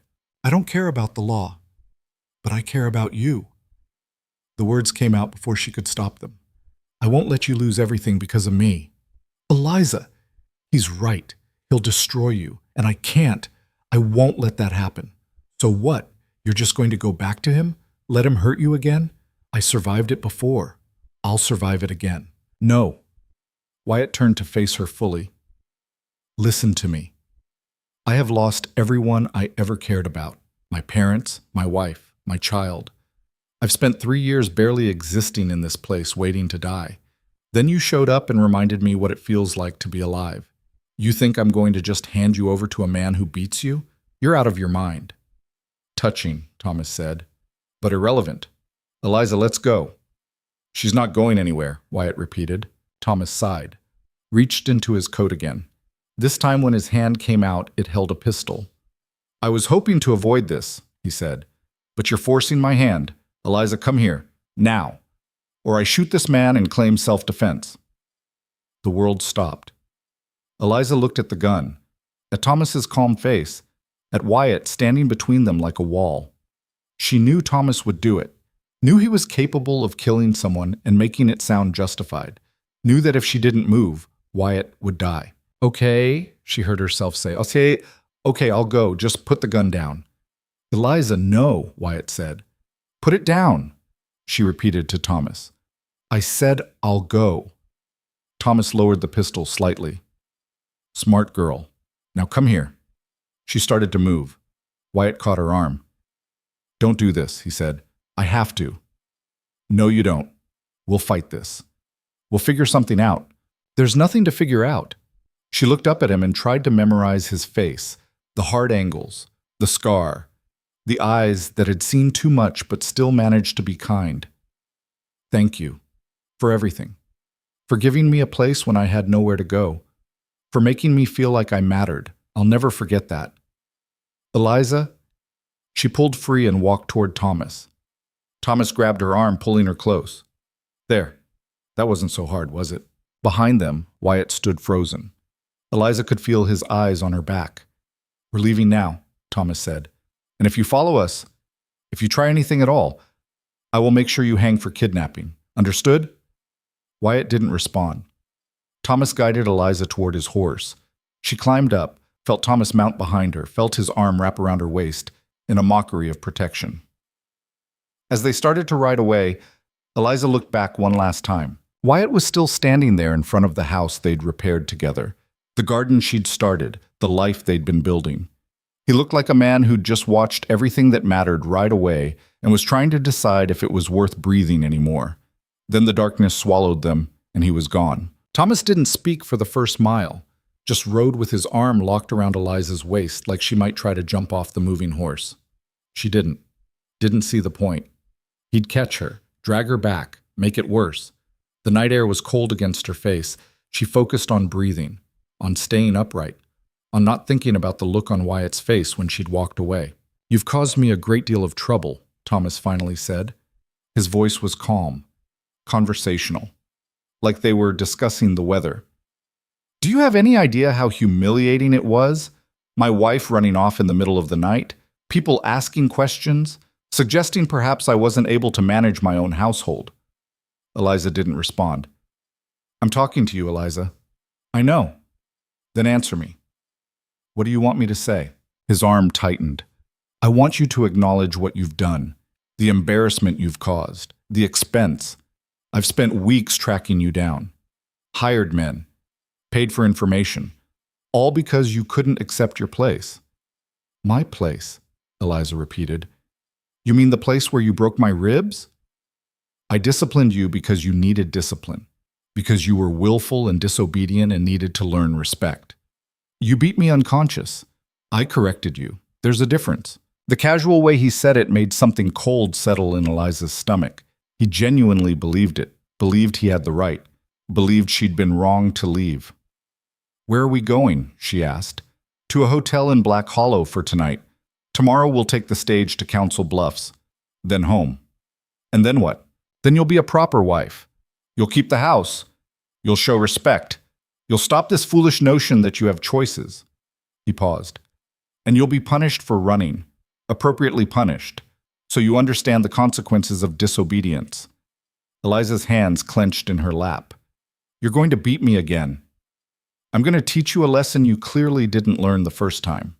And if I run again, you won't. Because next time I won't just come after you. I'll come after anyone who helps you. That rancher, Mercer, he's very fond of you, isn't he? I could see it in his eyes. So if you run again, I'll make sure he pays for it. I'll bring charges, ruin him, destroy everything he has. You'll be responsible for that. Is that what you want? It was a trap, and she knew it. Stay and suffer, or run and condemn Wyatt to destruction. That's what I thought, Thomas said when she didn't answer. You're not stupid, Eliza. Foolish sometimes, but not stupid. You'll do what's right. They rode in silence after that. Eliza watched the desert pass by and tried to figure a way out that didn't exist. Thomas had thought of everything, had built a cage with no doors. Black Hollow appeared ahead, lights flickering in windows. Thomas rode straight to the hotel, a 2-story building that Eliza had never noticed before. He dismounted and pulled her down after him. Inside, he said. The hotel clerk looked up as they entered. His eyes went to Eliza's face, to the way Thomas held her arm. I need a room, Thomas said. For myself and my wife. The clerk glanced at Eliza again. That'll be $2. Thomas paid, took the key, guided Eliza up the stairs to a room at the end of the hall, locked the door behind them. The room was small, a bed, a chair, a washstand, one window. Sit, Thomas ordered, pointing to the chair. Eliza sat. Thomas removed his coat, folded it carefully over the back of the other chair, removed his gun belt, and set it on the dresser. All precise movements, controlled. That's when Eliza knew it was coming. "Take off your dress," he said. "Thomas," I said, "take it off. I need to see what damage you've done to yourself out there. Make sure you're still presentable." "I'm fine." "That's not for you to decide." He took a step closer. "Don't make me ask again." Eliza's hands shook as she stood and started unbuttoning the blue dress. The one Wyatt had bought her, the one she'd made with her own hands. She wanted to refuse, wanted to fight. But fighting just made it worse. She'd learned that already. The dress fell to the floor. She stood in her undergarments, arms wrapped around herself. Thomas circled her slowly. "You're thinner. Have you been eating properly?" "Yes." "Don't lie. I can see your ribs." He reached out, traced one finger along her collarbone. She flinched. "Did he touch you, that rancher?" "No." "Don't lie to me, Eliza." "I'm not lying. He never touched me." "You lived in his house, slept under his roof, and you expect me to believe nothing happened?" "I had my own room. He slept in the barn. We worked. That's all." Thomas's hand moved to her face, tilting it to catch the lamplight. "These bruises. Who gave you these?" "Men in town. They tried to Wyatt stop them." "So he was your protector." Thomas's voice was soft, dangerous. "Your knight in dusty clothes. How romantic." "It wasn't like that." "Then what was it like?" "He gave me work. A place to stay, that's all." "And you gave him what in return?" "Nothing. I cooked, cleaned, helped with the ranch. It was an arrangement." Thomas's hand tightened on her face. "Do you think I'm stupid? Do you think I don't know what happens when a woman lives alone with a man?" "Nothing happened." "Liar!" He shoved her backward. She caught herself on the chair. "You lived as his whore for weeks, and now you have the audacity to stand here and lie to my face." "I'm not lying. We never." The slap came so fast she didn't see it, just felt the explosion of pain across her cheek, tasted blood. "Don't," Thomas said, "ever lie to me again." Eliza stayed down, hand pressed to her face. The old familiar terror was flooding back, the knowledge that anything she said would be wrong, that he'd already decided what was true and nothing she said would change it. "You're going to tell me the truth," Thomas said. "You're going to tell me every sordid detail of what you did with that man, and then you're going to understand why you need to be punished." "There's nothing to tell." He grabbed her hair, wrenched her head back. "Wrong answer." The beating wasn't as bad as the one that had made her run. Thomas was more controlled this time, more calculated, knew exactly how much force to use, where to hit so the bruises wouldn't show through clothing. It was almost worse because it proved he'd done this before, knew what he was doing. When he finally stopped, Eliza was curled on the floor trying to breathe through the pain in her ribs. "That," Thomas said, "is what happens when you disobey, when you run, when you lie. Do you understand?" She didn't answer. "I asked you a question, Eliza." "Yes," she whispered. "Yes, what?" "Yes, I understand." "Good." He straightened his clothes. "Now get up, get dressed. We're going to dinner." "I can't." "You can and you will. You're going to walk downstairs with me. You're going to smile and be pleasant and show everyone that we're a perfectly normal couple, that you're perfectly fine. Because if you don't, if you make a scene or try to get help, I will go back to that ranch and I will kill Wyatt Mercer, and it will be your fault. Do you understand that too?" Eliza forced herself to stand, to pick up her dress, to put it back on, even though every movement hurt. "That's my girl," Thomas said. "Now fix your hair. We can't have you looking like a mess." The dining room was half full when they came down. Thomas guided her to a table with his hand on the small of her back, the picture of a concerned husband, ordered for both of them without asking what she wanted. Eliza sat there trying not to shake, trying to smile when Thomas smiled, trying to be invisible. Across the room she saw Mrs. Calloway sitting with two other women. The old woman's eyes locked on Eliza's face, narrowed slightly, like she saw something wrong. Thomas noticed. "Friend of yours?" "No, just someone from town." He cut into his steak. "You're going to eat. All of it. Can't have people thinking I don't feed you." Eliza picked up her fork. The food tasted like ash. They were halfway through the meal when the door opened and Cole walked in with two of his men. He saw them immediately. Saw Eliza sitting there with Thomas. A slow smile spread across his face. He walked over to their table. "Well, hello there. You must be Mr. Wren." Thomas looked up. "I am. And you are?" "Cole Brennan. I'm one of the men who helped track down your wife. Glad to see you got her back safe and sound. I appreciate your assistance, though from what I understand, my wife was being harbored by a local rancher. That man should face consequences." "Wyatt Mercer. Yeah, he's been causing problems for a while now. Would be good to see him taken down a peg. I intend to file charges. Kidnapping, harboring a fugitive. I have connections. I can make sure he's prosecuted to the fullest extent." Cole's smile widened. "Well now, that sounds like something I'd be happy to help with. Maybe we could talk about it tomorrow, before you leave town?" "I'd like that." Thomas extended his hand. Cole shook it. Eliza sat there watching them make plans to destroy Wyatt and couldn't say a word. Couldn't do anything except smile when Thomas looked at her and pretend everything was fine. Cole left. Thomas finished his meal, ordered dessert, made small talk about the weather and the quality of the food like this was a normal evening. Finally, they went back upstairs. Thomas locked the door again. "Get into bed," he said. Eliza's stomach clenched. "Thomas, please. I'm not going to touch you. Not tonight. You're too bruised and I'm too tired. But tomorrow we travel, so you need rest. Get into bed." She did. Lay there stiff as a board while Thomas undressed and climbed in beside her. He didn't touch her. Just lay there in the dark. "This could be good, Eliza," he said after a while. "If you just accept your place, stop fighting. I'm not a cruel man. I only hurt you when you force me to. Be obedient and things will be pleasant. Don't you want that?" She didn't answer. "I'll take that as a yes." He rolled over. "Sleep now. Tomorrow's a long day." Eliza lay there listening to his breathing slow and deepen, waited until she was sure he was asleep. Then she carefully, slowly slid out of bed. The floorboards creaked. She froze. Thomas didn't move. She crossed to the window. It was locked, but the lock was old. She eased it open, wincing at every small sound. The window overlooked the back of the hotel, 2 stories up. A drop that would hurt but probably wouldn't kill her. She could do it. Could climb out, drop, run, get to the livery, steal a horse, ride back to the ranch and warn Wyatt that Thomas and Cole were planning to destroy him. And then what? Thomas would track her down again, would follow through on his threat, would ruin Wyatt even if she got away. There was no winning this, no way out that didn't hurt someone.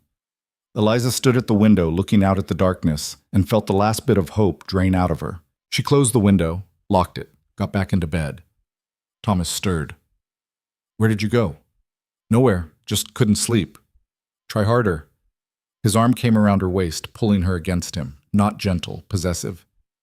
"You're mine, Eliza. The sooner you accept that, the easier things will be." She lay there in the dark with Thomas's arm trapping her and thought about Wyatt, about the ranch, about the garden she'd started and the fence they'd fixed and the quiet evenings by the fire, about the life she'd had for a few brief weeks where she'd felt like a person instead of property. It was gone now, all of it. She'd survived Thomas before. She could survive him again. That's what she told herself. Just survive, day by day, hour by hour. That was all she could do. Morning came too soon. Thomas was already up and dressed when Eliza woke. "Get ready," he said. "Stage leaves in 2 hours." She got dressed slowly. Every movement hurt. Her ribs ached where Thomas had kicked her. Her face was swollen. Her whole body felt like one big bruise. Thomas watched her. "Cover the marks on your face. Use powder or something. I don't want people asking questions." "I don't have any." "Then keep your head down." They went to breakfast. Eliza forced down food she didn't want while Thomas read a newspaper. Cole showed up halfway through. "Morning," he said, sitting down uninvited. "Sleep well?" "Well enough," Thomas said. "You wanted to discuss Mercer?" "I did. See, the thing is, Mercer's got friends in town. Not many, but enough that if you try to bring charges, they might cause problems. Make noise about how he was just helping someone in need.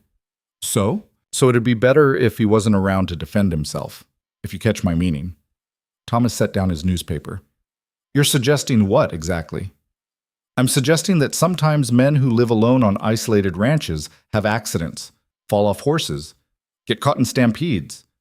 Things happen. And you're offering to make things happen? For the right price. Thomas considered this. How much? $200. And we split whatever we can salvage from the ranch, livestock, equipment, that sort of thing. That seems reasonable. Thomas pulled out a wallet. Half now. Half when it's done.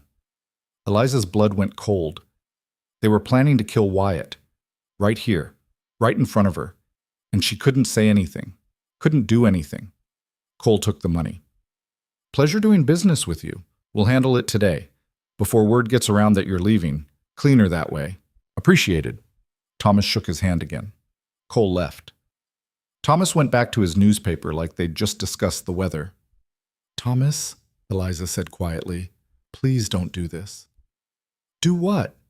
You know what? Wyatt didn't do anything wrong. He just helped me. He interfered in my marriage, harbored you, kept you from me. That's wrong. He didn't know. I didn't tell him about you until your men showed up looking for me.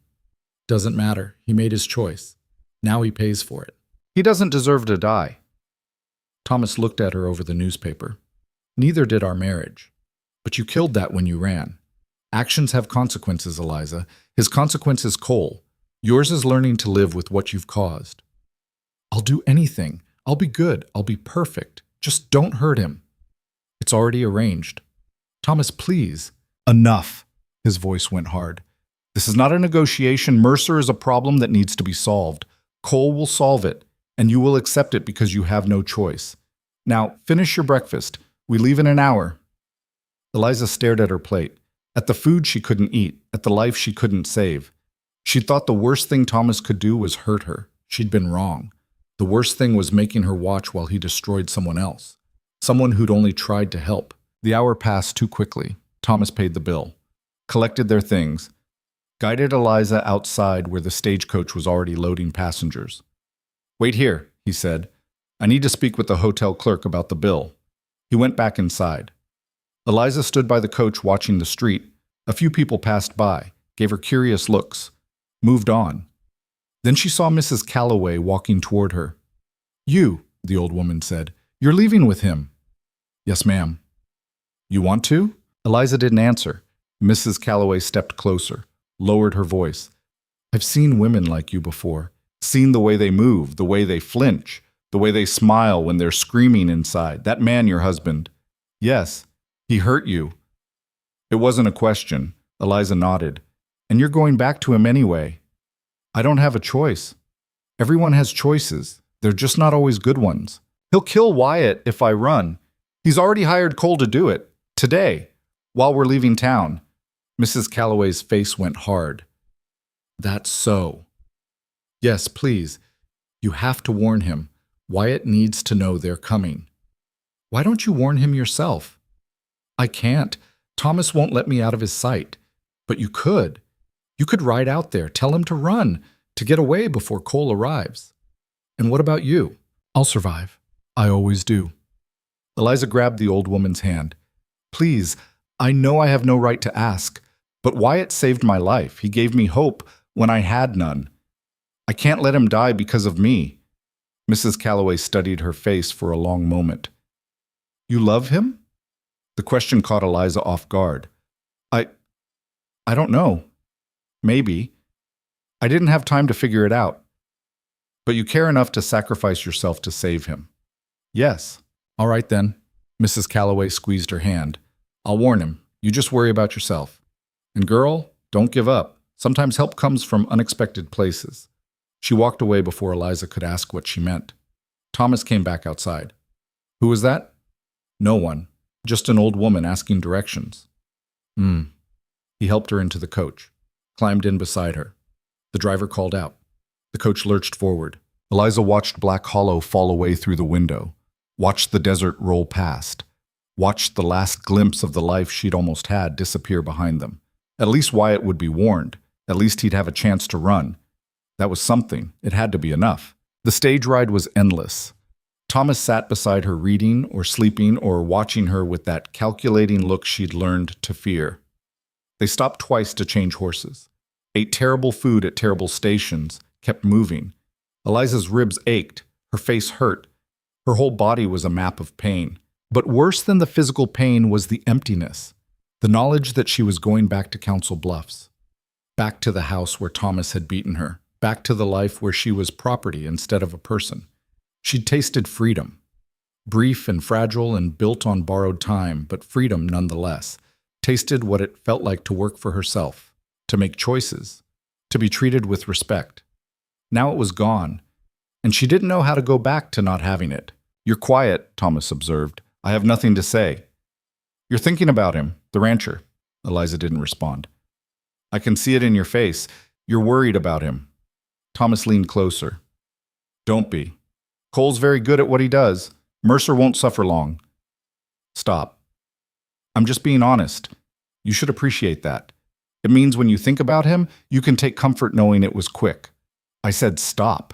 "Or what? You'll leave again?" Thomas smiled. "We both know you won't, because now you understand the consequences.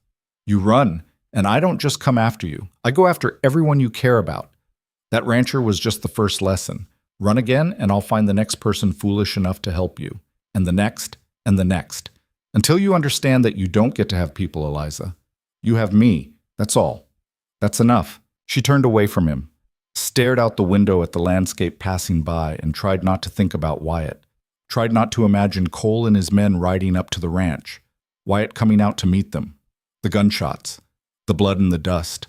Tried not to think about Mrs. Calloway making it there in time, about Wyatt being warned, about him running. Tried not to think at all. Night fell. The coach stopped at a station for the evening. Thomas got them a room, fed her, locked the door. "Tomorrow we'll be in Council Bluffs," he said. "Home. Back where you belong." That house was never home. It will be, once you accept your place in it. He started undressing. "Get into bed." She did. Lay there rigid while Thomas climbed in beside her. This time he did touch her, just his hand on her shoulder, his breath against her neck. "I've missed you," he said quietly. "Missed having you here. The house was empty without you. I'm glad you're back." Eliza closed her eyes and tried to be somewhere else. Tried to be back at the ranch with the sound of the windmill and the smell of coffee and Wyatt's quiet voice saying good morning. Tried to be anywhere but here. "Things will be good," Thomas continued. "You'll see. You'll learn. You'll be happy." She wouldn't. She knew that. But she didn't say it, just lay there waiting for morning. Waiting for Council Bluffs. Waiting for the rest of her life to close around her like a trap. But somewhere in the darkness, a small voice whispered that Mrs. Calloway had said something about help coming from unexpected places. Eliza didn't let herself believe it, didn't dare hope, but she held on to it anyway, because it was all she had left. Morning came with the sound of the stagecoach driver shouting that they'd be pulling into Council Bluffs within the hour. Eliza woke to find Thomas already dressed, standing at the window with his back to her. "Get up," he said without turning. "Make yourself presentable. I won't have the neighbors seeing you looking like that." She rose slowly, every muscle protesting, found water in the basin and washed her face as best she could. The bruises had darkened overnight, purple and yellow spreading across her cheekbone, her jaw. No amount of washing would hide them. Thomas turned and frowned. "That's unacceptable. I can't make them disappear." "Then you'll stay inside when we get home. Until they heal. I won't have people talking." "They'll talk anyway." "Not if they don't see you." He crossed to her, tilted her face roughly to examine the damage. "This is what happens when you force my hand. Remember that." The stage lurched into motion. Eliza sat beside Thomas, watching the landscape change from desert to prairie to the outskirts of civilization. Buildings appeared, streets, people going about their ordinary lives. She'd run from this place thinking anywhere would be better. She'd been right. Anywhere was better. Even the middle of nowhere with nothing but sand and a man she barely knew had been better than this. Council Bluffs materialized around them, wood buildings and church spires and the railway station where she'd first arrived full of foolish hope. Thomas had met her there with flowers and a smile, had taken her to his house, had kept the mask on for exactly 3 days before showing her who he really was. The coach stopped in front of the station. Thomas helped her down with a hand that looked gentle but gripped too tight. "Smile," he murmured. "We're happy to be home." She tried. Wasn't sure if it worked. They collected their bags and walked to Thomas's house 3 blocks away. A neat 2-story with white paint and a front porch. It looked like every other respectable house on the street. No one would guess what happened inside. Thomas unlocked the door. The interior was exactly as Eliza remembered. Tastefully furnished, meticulously clean, completely suffocating. He set down their bags. "Home," he said with satisfaction. "Where you belong." Eliza stood in the entryway, feeling the walls press in. "Go upstairs," Thomas ordered. "Clean yourself up properly. I have business in town, but I'll be back for dinner. Have something ready by 6. "What should I make?" "I don't care. Something edible." "And Eliza?" He caught her chin. "The door lock's from the outside now. I had it installed while you were gone. So don't get any ideas about leaving. The windows have bars. The neighbors have been told you're unwell and might do something foolish. If you try to run, they'll stop you and bring you back. Do you understand?" She understood. He'd turned the house into a prison. "Good girl." He released her. "I'll see you at 6. He left.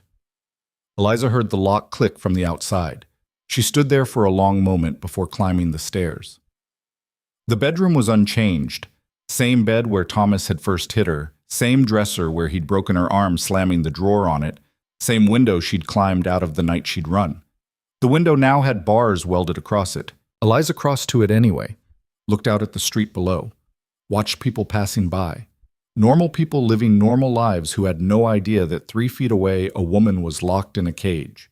She could scream, could bang on the window, could try to get their attention, and they'd ignore her, because Thomas had already told them she was unwell, already planted the story that she was mad, unreliable, prone to hysteria. Anything she said would just confirm it. She turned away from the window and sat on the bed. Tried to figure out what came next, how to survive this, how to endure years of this without losing herself completely. The house was silent, too silent. At the ranch there'd always been sound, wind, animals, Wyatt moving around. Here there was nothing, just her own breathing and the ticking of a clock downstairs. Hours passed. Eliza went through the motions of preparing dinner, found the kitchen exactly as she'd left it. Made roast chicken and potatoes because that's what Thomas liked. Set the table. Waited. 6 o'clock came and went. 7. 8. At 9, Thomas finally arrived. She heard him unlock the door, heard his footsteps in the hall. "Eliza," he called, "in the kitchen." He came in, loosening his tie. "Dinner ready?" It was, hours ago. "It's cold now." "Then warm it up." She reheated the food while Thomas sat at the table reading a letter. When she set his plate in front of him, he barely looked up. "Anything interesting happened today?" he asked. "I was locked in the house. What could happen?" "Don't take that tone. I asked a civil question." "Nothing happened. I cooked. That's all." He cut into his chicken. "I saw the Hendersons in town. They asked about you. I told them you were recovering from your ordeal, exhausted from your travels. They were very understanding." "I'm sure they were." "Mrs. Henderson said she'd like to visit once you're feeling better. I told her perhaps in a few weeks, after you've had time to settle back in." In other words, after the bruises healed, after Thomas had trained her to perform properly again. "Wonderful," Eliza said flatly. Thomas's fork stopped halfway to his mouth. "I don't like your attitude." "I don't have an attitude." "Yes, you do. You've had one since we left Black Hollow. Like you're angry with me, like I've done something wrong. You hired someone to kill Wyatt. I removed a problem. That's different. He was a person. A good person. He was an obstacle." Thomas set down his fork. "And he's gone now. Deal with it. Move on." The casual cruelty of it hit her like a fist. Wyatt might be dead. Probably was dead. And Thomas didn't care. Saw it as nothing more than an inconvenient task completed. "I hate you," Eliza said quietly. Thomas smiled. "I know, but you're still here. Still cooking my dinner. Still sitting at my table. Because hate without options is just noise." He was right. That's what made it unbearable. They finished eating in silence. Thomas went to his study. Eliza cleaned up and went upstairs. Lay on the bed staring at the ceiling and thought about Wyatt. About whether Mrs. Calloway had reached him in time. Whether he'd run or stayed and fought. Whether he was alive or dead. She'd never know. That was the worst part. She'd spend the rest of her life wondering. The days blurred together after that. Thomas went to work, came home, expected dinner. Sometimes he hit her for small infractions. Dinner not warm enough, shirt not pressed properly, looking at him wrong. Sometimes he didn't touch her at all, just watched with that cold calculation that said he was deciding when to strike next. Eliza went through the motions, cooked, cleaned, existed, felt pieces of herself disappearing day by day. A week passed, then two. On the 15th day, Thomas came home early. "We have guests for dinner tomorrow," he announced. "The Hendersons and the Pratts. I've told them you're recovered enough for visitors." "I'm not ready for that." "I don't care if you're ready. You'll smile and be charming and show them what a proper wife looks like. The bruises have faded enough. They'll barely notice. Thomas, this isn't negotiable. You've hidden long enough. It's time to rejoin society." That night, Eliza lay awake trying to figure out how to endure an entire evening of pretending, of performing, of being Thomas's perfect wife while dying inside. She must have slept eventually because she woke to sunlight and Thomas shaking her shoulder. "Get up. You have a lot to prepare." She spent the day cooking, cleaning, making the house perfect. Thomas supervised, criticizing everything. The roast was too dry. The tablecloth had a wrinkle. Her dress wasn't appropriate. "Change into the blue one," he ordered. "I don't have a blue one." "Yes, you do. The one you were wearing when I found you in Black Hollow. I had it packed with our things." Eliza's stomach dropped. "I'm not wearing that." "Excuse me?" "I made that dress. It's mine. I'm not wearing it for your performance." Thomas's expression went dangerous. "You'll wear what I tell you to wear." "No." The slap came fast. She'd been expecting it, still hurt. "Go upstairs," Thomas said quietly. "Put on the blue dress. Come back down in 5 minutes. If you're not wearing it, I'll come up there and put it on you myself. Your choice." Eliza went upstairs, found the blue dress in the wardrobe where Thomas had hung it, stared at it for a long moment. This dress represented everything good about her time at the ranch. Everything hopeful. Everything free. Thomas was trying to take that from her too, trying to turn it into just another tool of control. She almost refused, almost chose a different dress just to spite him. Then she thought about Wyatt, about how he'd given her that fabric, how he'd looked at her when she'd worn it, how he'd told her she wasn't nobody. She put on the dress. But she didn't put it on for Thomas. She put it on for herself. As a reminder that once, briefly, she'd been someone who mattered. The guests arrived at 6. Mr. and Mrs. Henderson, Mr. and Mrs. Pratt. All smiles and polite questions. "Eliza, you look wonderful," Mrs. Henderson gushed. "Thomas said you'd been quite ill, but you're positively glowing." "Thank you," Eliza murmured. "We were so worried when we heard you'd had to travel for your health. Where did you go again?" "Out west," Thomas interjected smoothly. "Fresh air, desert climate. Very restorative." "How marvelous. And you stayed with family?" "Friends of friends," Thomas said before Eliza could answer. "Lovely people. Very accommodating." The lies came so easily to him. Eliza served dinner and tried to smile in the right places and said as little as possible. Halfway through the meal, Mrs. Pratt said, "That's such a lovely dress, Eliza. Did you have it made locally?" "I made it myself." "How clever! The fabric is beautiful. Where did you find it?" "A general store in—" She stopped. Almost said Black Hollow. "Out west. While I was traveling." "Well, it suits you. Thomas, you must be so proud to have such a talented wife." "I am," Thomas said, reaching over to squeeze Eliza's hand. Too tight. A warning. She's quite accomplished. The dinner dragged on. Dessert, coffee, endless small talk about people Eliza didn't know doing things she didn't care about. Finally, the guests left. Thomas closed the door and turned to her. "That wasn't so bad, was it?" "It was a nightmare. You did fine. Mrs. Henderson barely noticed your discomfort. Mrs. Pratt thought you were charming." He started up the stairs. "Clean up the dishes, then come to bed." Eliza stood in the hallway, feeling something crack inside her. This was it. This was the rest of her life. Dinner parties and lies and pretending while Thomas slowly destroyed everything she was. She couldn't do it. Couldn't survive it. Not for years. Maybe not even for weeks. She went to the kitchen, started washing dishes. Her hands moved automatically while her mind spun. There had to be a way out. Had to be something she hadn't thought of. She could poison him, but she'd be caught and hanged. She could burn the house down. But she was locked in. She'd die too. She could...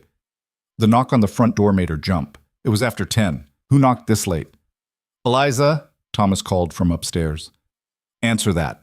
She dried her hands and went to the door. Opened it. Wyatt stood on the porch. For a second, she thought she was hallucinating, dead tired and desperate and imagining things. Then he said, "Eliza." And she knew he was real. He looked terrible, thinner than she remembered, a fresh bandage on his left arm, dark circles under his eyes, but alive.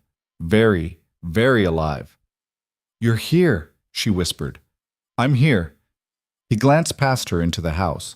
"We need to talk." "I can't. Thomas is upstairs." "I know. That's why I came now, before he can stop us." Wyatt took a step closer. "Mrs. Calloway found me. Warned me about Cole. I left before they got there. Spent the last 2 weeks tracking you, and I need you to know something. Wyatt, you shouldn't be here. If Thomas sees you, let him see me." Wyatt's voice was firm. "I came to tell you that I'm not leaving without you. Not this time." "What? Who's at the door?" Thomas's voice came from the stairs. Wyatt didn't break eye contact with Eliza. "Your choice. You can tell me to leave and I will. I'll walk away and you'll never see me again. Or you can come with me. Right now, tonight." "I can't just..." "Yes, you can. Grab what you need and walk out that door. I've got horses 2 streets over. We can be gone before he realizes what's happening. He'll come after us. He'll find us. He has money and connections and..." "I don't care." Wyatt's hand found hers. "I've spent 2 weeks riding hard trying to get here. 2 weeks thinking about what I should have said when you left. And here's what I should have said. I'm not letting you go. I'm not giving up. You matter too much." Thomas appeared at the top of the stairs. Saw Wyatt. His face went dark. "You," he snarled. "How are you alive?" "Because Mrs. Calloway warned me. Your man Cole showed up to an empty ranch." Wyatt kept his eyes on Eliza. "I could have run. Could have taken what I could carry and disappeared. Instead, I came here because some things are worth fighting for." Thomas started down the stairs. "Get out of my house. Not without Eliza. She's my wife. She stays with me. That's the law. The law also says you can't beat her. But that didn't stop you." Wyatt finally turned to face Thomas. "Here's what's going to happen. Eliza's going to pack a bag. She's going to walk out that door with me. And you're going to let her go." Thomas laughed. "Or what? Or I tell everyone in this town what you did to her. Show them the bruises you left. Make sure every respectable family knows that Thomas Wren beats his wife unconscious. See how your business does after that.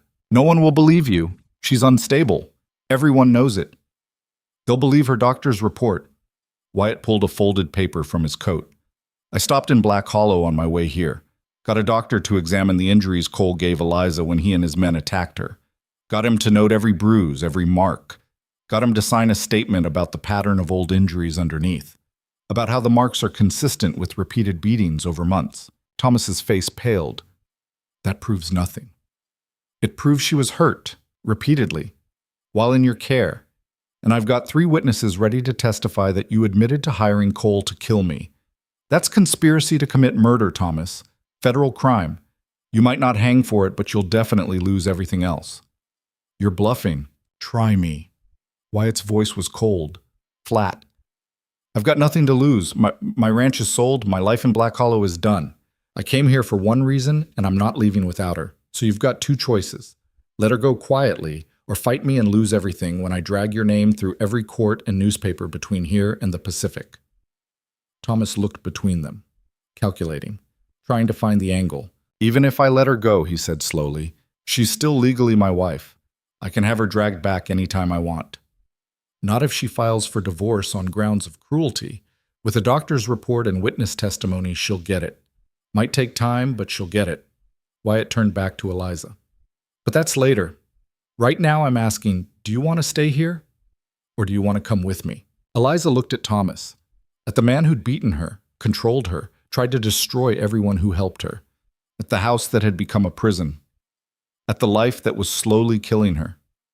Then she looked at Wyatt, at the man who'd ridden for 2 weeks to find her, who'd sold his ranch, the last piece of his dead wife, to come after her, who was standing in Thomas's house risking everything because he'd said some things were worth fighting for.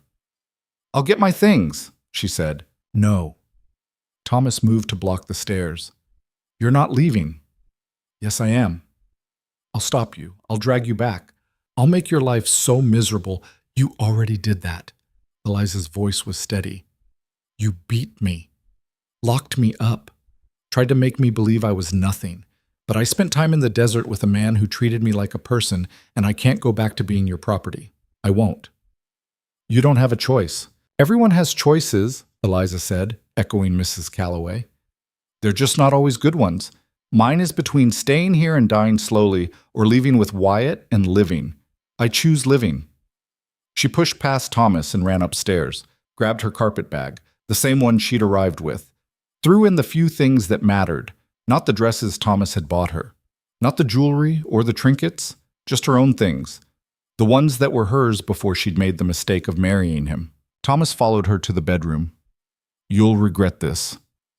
"I regret marrying you. Everything else is an improvement." "He'll get tired of you, use you up and throw you away." "Maybe, but at least he won't beat me while doing it. I can change. I can be better. Just stay, please." Thomas's voice cracked. For a second, he almost sounded sincere. "I don't want to lose you. You already lost me. The night you hit me the first time. Everything after that was just me being too scared to admit it." She pushed past him again, down the stairs. Wyatt was still waiting by the door. "Ready?" he asked. "Yes." Thomas appeared at the top of the stairs. "If you walk out that door, don't come back. Ever." "I won't," Eliza said. She walked out. The night air hit her like freedom, cool and clean and full of possibility. Wyatt guided her down the street to where 2 horses waited, helped her onto one. "You know how to ride?" he asked. "You taught me, remember?" "Right." He swung onto his own horse. "We need to move fast. Once Thomas recovers from the shock, he might try to follow." They rode through the dark streets of Council Bluffs, past houses where normal people slept normal lives, past the train station, past the edge of town into open country. They rode for 2 hours before Wyatt finally slowed. "We should be far enough," he said. "There's a town about 10 miles ahead. We can get rooms there, rest before we keep going." "Where are we going?" "West? California, maybe? Somewhere Thomas can't find us. Somewhere we can start over."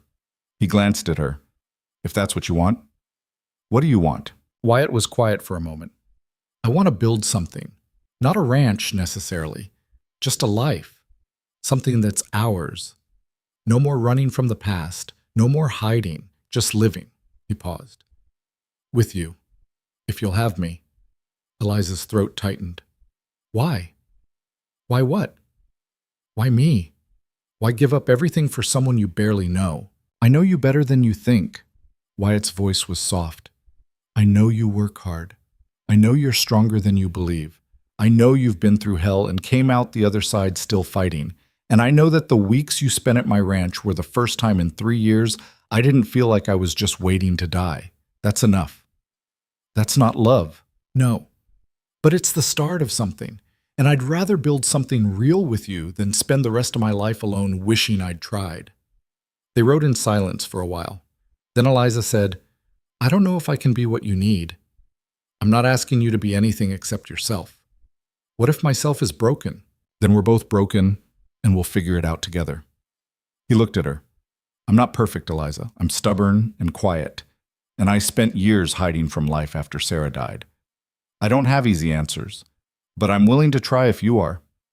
She thought about it, about the risk of trusting another man after Thomas, about the possibility of getting hurt again, about all the ways this could go wrong. Then she thought about the alternative, running alone, hiding forever, never letting anyone close because of what one terrible man had done. "Okay," she said. "Okay, what?" "Okay, I'll try. With you, building something." Wyatt's expression shifted, not quite a smile, but close. "Yeah?" "Yeah." They reached the town as dawn broke, found a small hotel. Wyatt got 2 rooms without her asking. "You don't have to do that," Eliza said. "I know, but I'm doing it anyway." You've had enough of men making assumptions. When you're ready for something different, you'll tell me." She almost cried.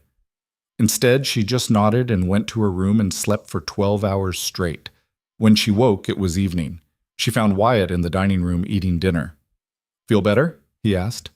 "Yes." She sat down across from him. "What's the plan?" We rest tonight. Tomorrow we ride to the next town. Send a telegram to a lawyer I know. Start the divorce process. It'll take time, but we'll get it done." "And then?" "Then we keep moving west. Find a place we like. Build a life there." He paused. "I've got some money from selling the ranch. Enough to start over. Buy land, build a house. You'd have your own space, your own choices. Whatever you want." "What do you want? Honestly?" "I want to wake up and have coffee with you. Work land together, fix things and build things and make something that lasts. I want quiet evenings and someone to talk to who actually listens. I want to stop being alone." He met her eyes. "I want you there. However that looks. Friend, partner, eventually maybe more. But I'll take whatever you're willing to give." Eliza studied his face. "You really mean that? Every word. Why didn't you say this before? In Black Hollow?" "Because I'm an idiot. Because I thought I had time. Because I was scared of wanting something again after losing Sarah." He shook his head. "When you left with Thomas, I realized I'd wasted every chance I had to tell you that you mattered. That having you there changed everything. I wasn't going to make that mistake again. So you sold your ranch and chased me across 2 territories. Seemed like the thing to do." "That's insane." "Probably." He almost smiled. "But I'd do it again." They finished dinner and went outside, stood on the porch watching the street. "I'm scared," Eliza admitted, "of trusting this, of believing it could actually work." "Me too." "You're scared?" "Terrified. What if I mess this up? What if I'm not enough? What if you realize you'd be better off without me?" Wyatt looked at her. "But being scared isn't a reason not to try. It's just a reason to be careful while we do." "When did you get so wise?" "I'm not wise. I'm just tired of running from things that matter." Eliza stepped closer, close enough to feel the warmth of him. "What if I can't ever be whole again? What if Thomas broke something that can't be fixed?" "Then we work with the pieces that are left. Nobody's whole, Eliza. We're all just fragments trying to fit together well enough to function. You and me? Maybe our broken pieces fit." She reached out, took his hand. His fingers closed around hers, careful, gentle, giving her space to pull away if she wanted. She didn't pull away. "I need time," she said, "to figure out who I am without Thomas. Without fear. Without all the walls I built to survive." "You've got all the time you need. And if it takes years, then it takes years. I'm not going anywhere." They stood there holding hands while the sun set and the stars came out.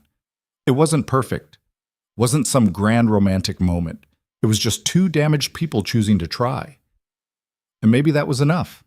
They traveled west for 3 months, stopped in towns long enough to work, Wyatt doing ranch work, Eliza cooking or sewing or whatever needed doing, saved money, kept moving. The divorce papers were filed. Thomas fought it, but the evidence was overwhelming. Doctors' reports. Witness testimony. The pattern of abuse documented in ways he couldn't explain away. He tried to find them. Hired men to search. But the West was big and they kept moving and eventually his resources ran out. The divorce came through in autumn. Eliza signed the papers in a dusty lawyer's office in a town she couldn't remember the name of and felt a weight lift off her chest she hadn't known she was carrying. "It's done," she told Wyatt when she came out. "How do you feel?" "Free?" She turned the word over. "Actually free.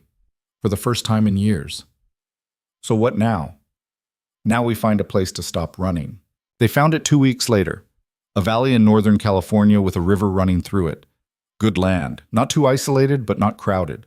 Room to build. Wyatt bought 100 acres with the last of his money from the ranch sale. They camped on the land while he built a house. Nothing fancy, just sturdy and solid.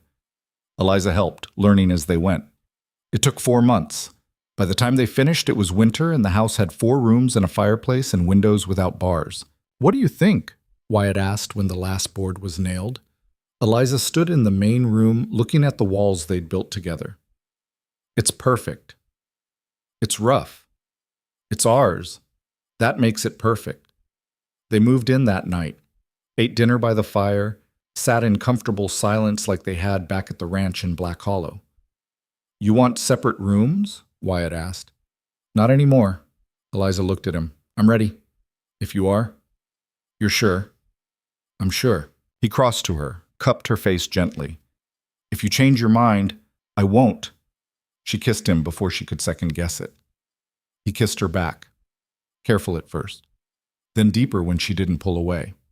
They made it to the bedroom eventually. What happened there was nothing like what Thomas had done to her. Wyatt was patient, asked permission, stopped when she needed him to, listened to what she wanted. It wasn't perfect.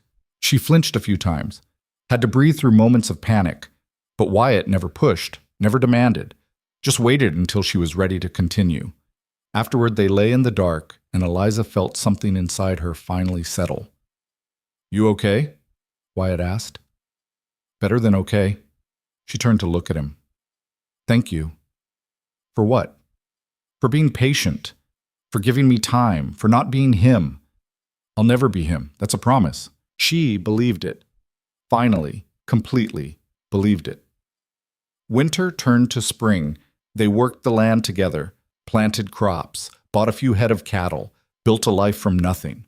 Some days were hard. Eliza still had nightmares about Thomas, still flinched at sudden movements, still struggled with trusting that this was real. But Wyatt was there, every time, patient and steady and refusing to let her fall back into the darkness. You're getting better, he told her one evening, at believing this.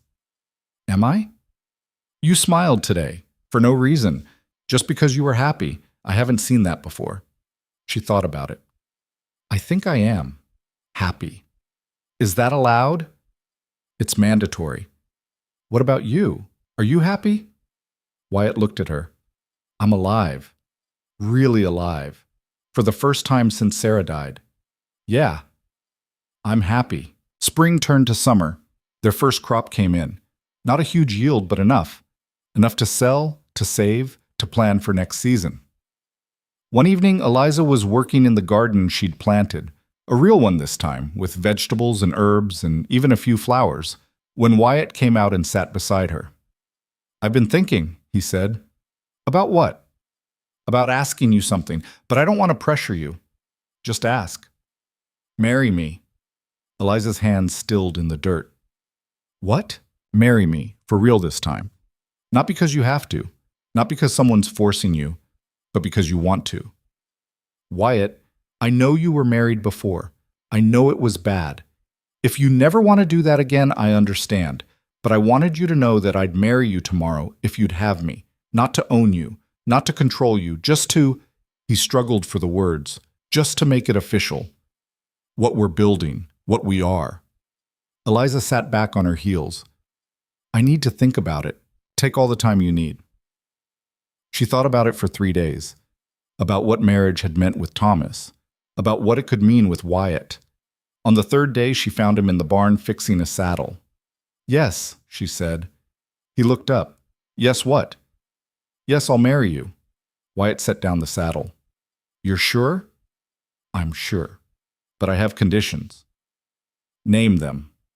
I want it to be just us. No big ceremony, no audience. Just us and whatever official can make it legal. Done. And I want to keep my own name. I'm not being Mrs. Wren again, and I'm not ready to be Mrs. Mercer. I'm just Eliza. Fair enough? And if you ever hit me, I walk. No second chances, no excuses. One time, and I'm gone. I'll never hit you. But yes, those are the rules. Anything else? I want us to build this together. Equal partners. Not me serving you. Not you controlling me. Partners. That's all I've ever wanted. They were married a week later by a traveling judge. No guests, no flowers. Just them standing in front of their house saying words that meant something this time. When it was done, Wyatt kissed her and said, Thank you. For what? For giving me a second chance at this. At life. At being happy. Thank you for coming after me. For not giving up. I'll never give up on you. That's a promise. Years passed. They built a ranch that actually worked, expanded slowly, hired help when they needed it, made friends with neighbors who didn't ask too many questions about where they'd come from. Eliza never forgot what Thomas had done.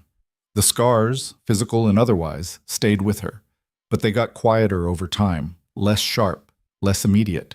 She learned to trust again, to believe that not all men were like Thomas, that Wyatt was exactly who he appeared to be, flawed and stubborn and sometimes infuriating, but fundamentally decent. She learned she could be happy, could build a life she actually wanted, could make choices without fear. They had arguments, had hard days, had moments where old wounds opened up and they had to work through them. But they worked through them, together. Because that's what partners did. 5 years after they'd arrived in California, Eliza woke one morning and realized she couldn't remember the last time she'd had a nightmare about Thomas. Couldn't remember the last time she'd flinched when Wyatt moved too fast. Couldn't remember the last time she'd felt like a victim instead of a survivor. She got up and went outside. Found Wyatt by the corral watching the horses. "Morning," he said. "Morning." She leaned against the fence beside him. "I love you." It was the first time she'd said it. They'd been married 5 years and she'd never said those words. Wyatt turned to look at her. "Yeah? Yeah. I love you too. Have for a while now." "Why didn't you say anything?" "Because I was waiting for you to be ready to hear it." She smiled. "I'm ready now." "Took you long enough." "I needed to make sure I meant it. That I wasn't just grateful or dependent or scared of being alone. I needed to know it was real." "And is it?" "It's real." She took his hand. "You saved my life. Not just in Black Hollow, but every day since. By being patient. By being kind. By showing me what love actually looks like instead of what I thought it was. You saved mine too. I was barely living when you showed up, just going through motions. You reminded me what it felt like to want something, to fight for something, to believe things could be good again." They stood there watching the horses and the land they'd built and the life they'd made from nothing. It wasn't the life Eliza had imagined when she'd stepped off that train in Council Bluffs full of foolish hope. It was better. Because it was real. Because it was hers. Because she'd chosen it. "You ever regret it?" Wyatt asked. "Leaving with me? Not knowing how it would turn out?" "Never. Best decision I ever made. Even on the hard days? Especially on the hard days. Because I'd rather have hard days with you than easy days with anyone else." Wyatt pulled her close. She let him. No hesitation, no fear, just trust. They'd both been broken when they'd found each other, both carrying wounds that wouldn't fully heal, both scared of trying again after loss. But they tried anyway, had built something real from the pieces that were left. And maybe that was the point. Maybe you didn't need to be whole to build a life. You just needed to be willing to try, to show up, to choose each other even when it was hard, maybe especially when it was hard. Eliza looked at the house they'd built, the land they'd worked, the life they'd created. Looked at the man beside her who'd ridden across 2 territories because he'd said some things were worth fighting for. She'd spent years believing she was nothing, that she deserved whatever happened to her, that survival was the best she could hope for.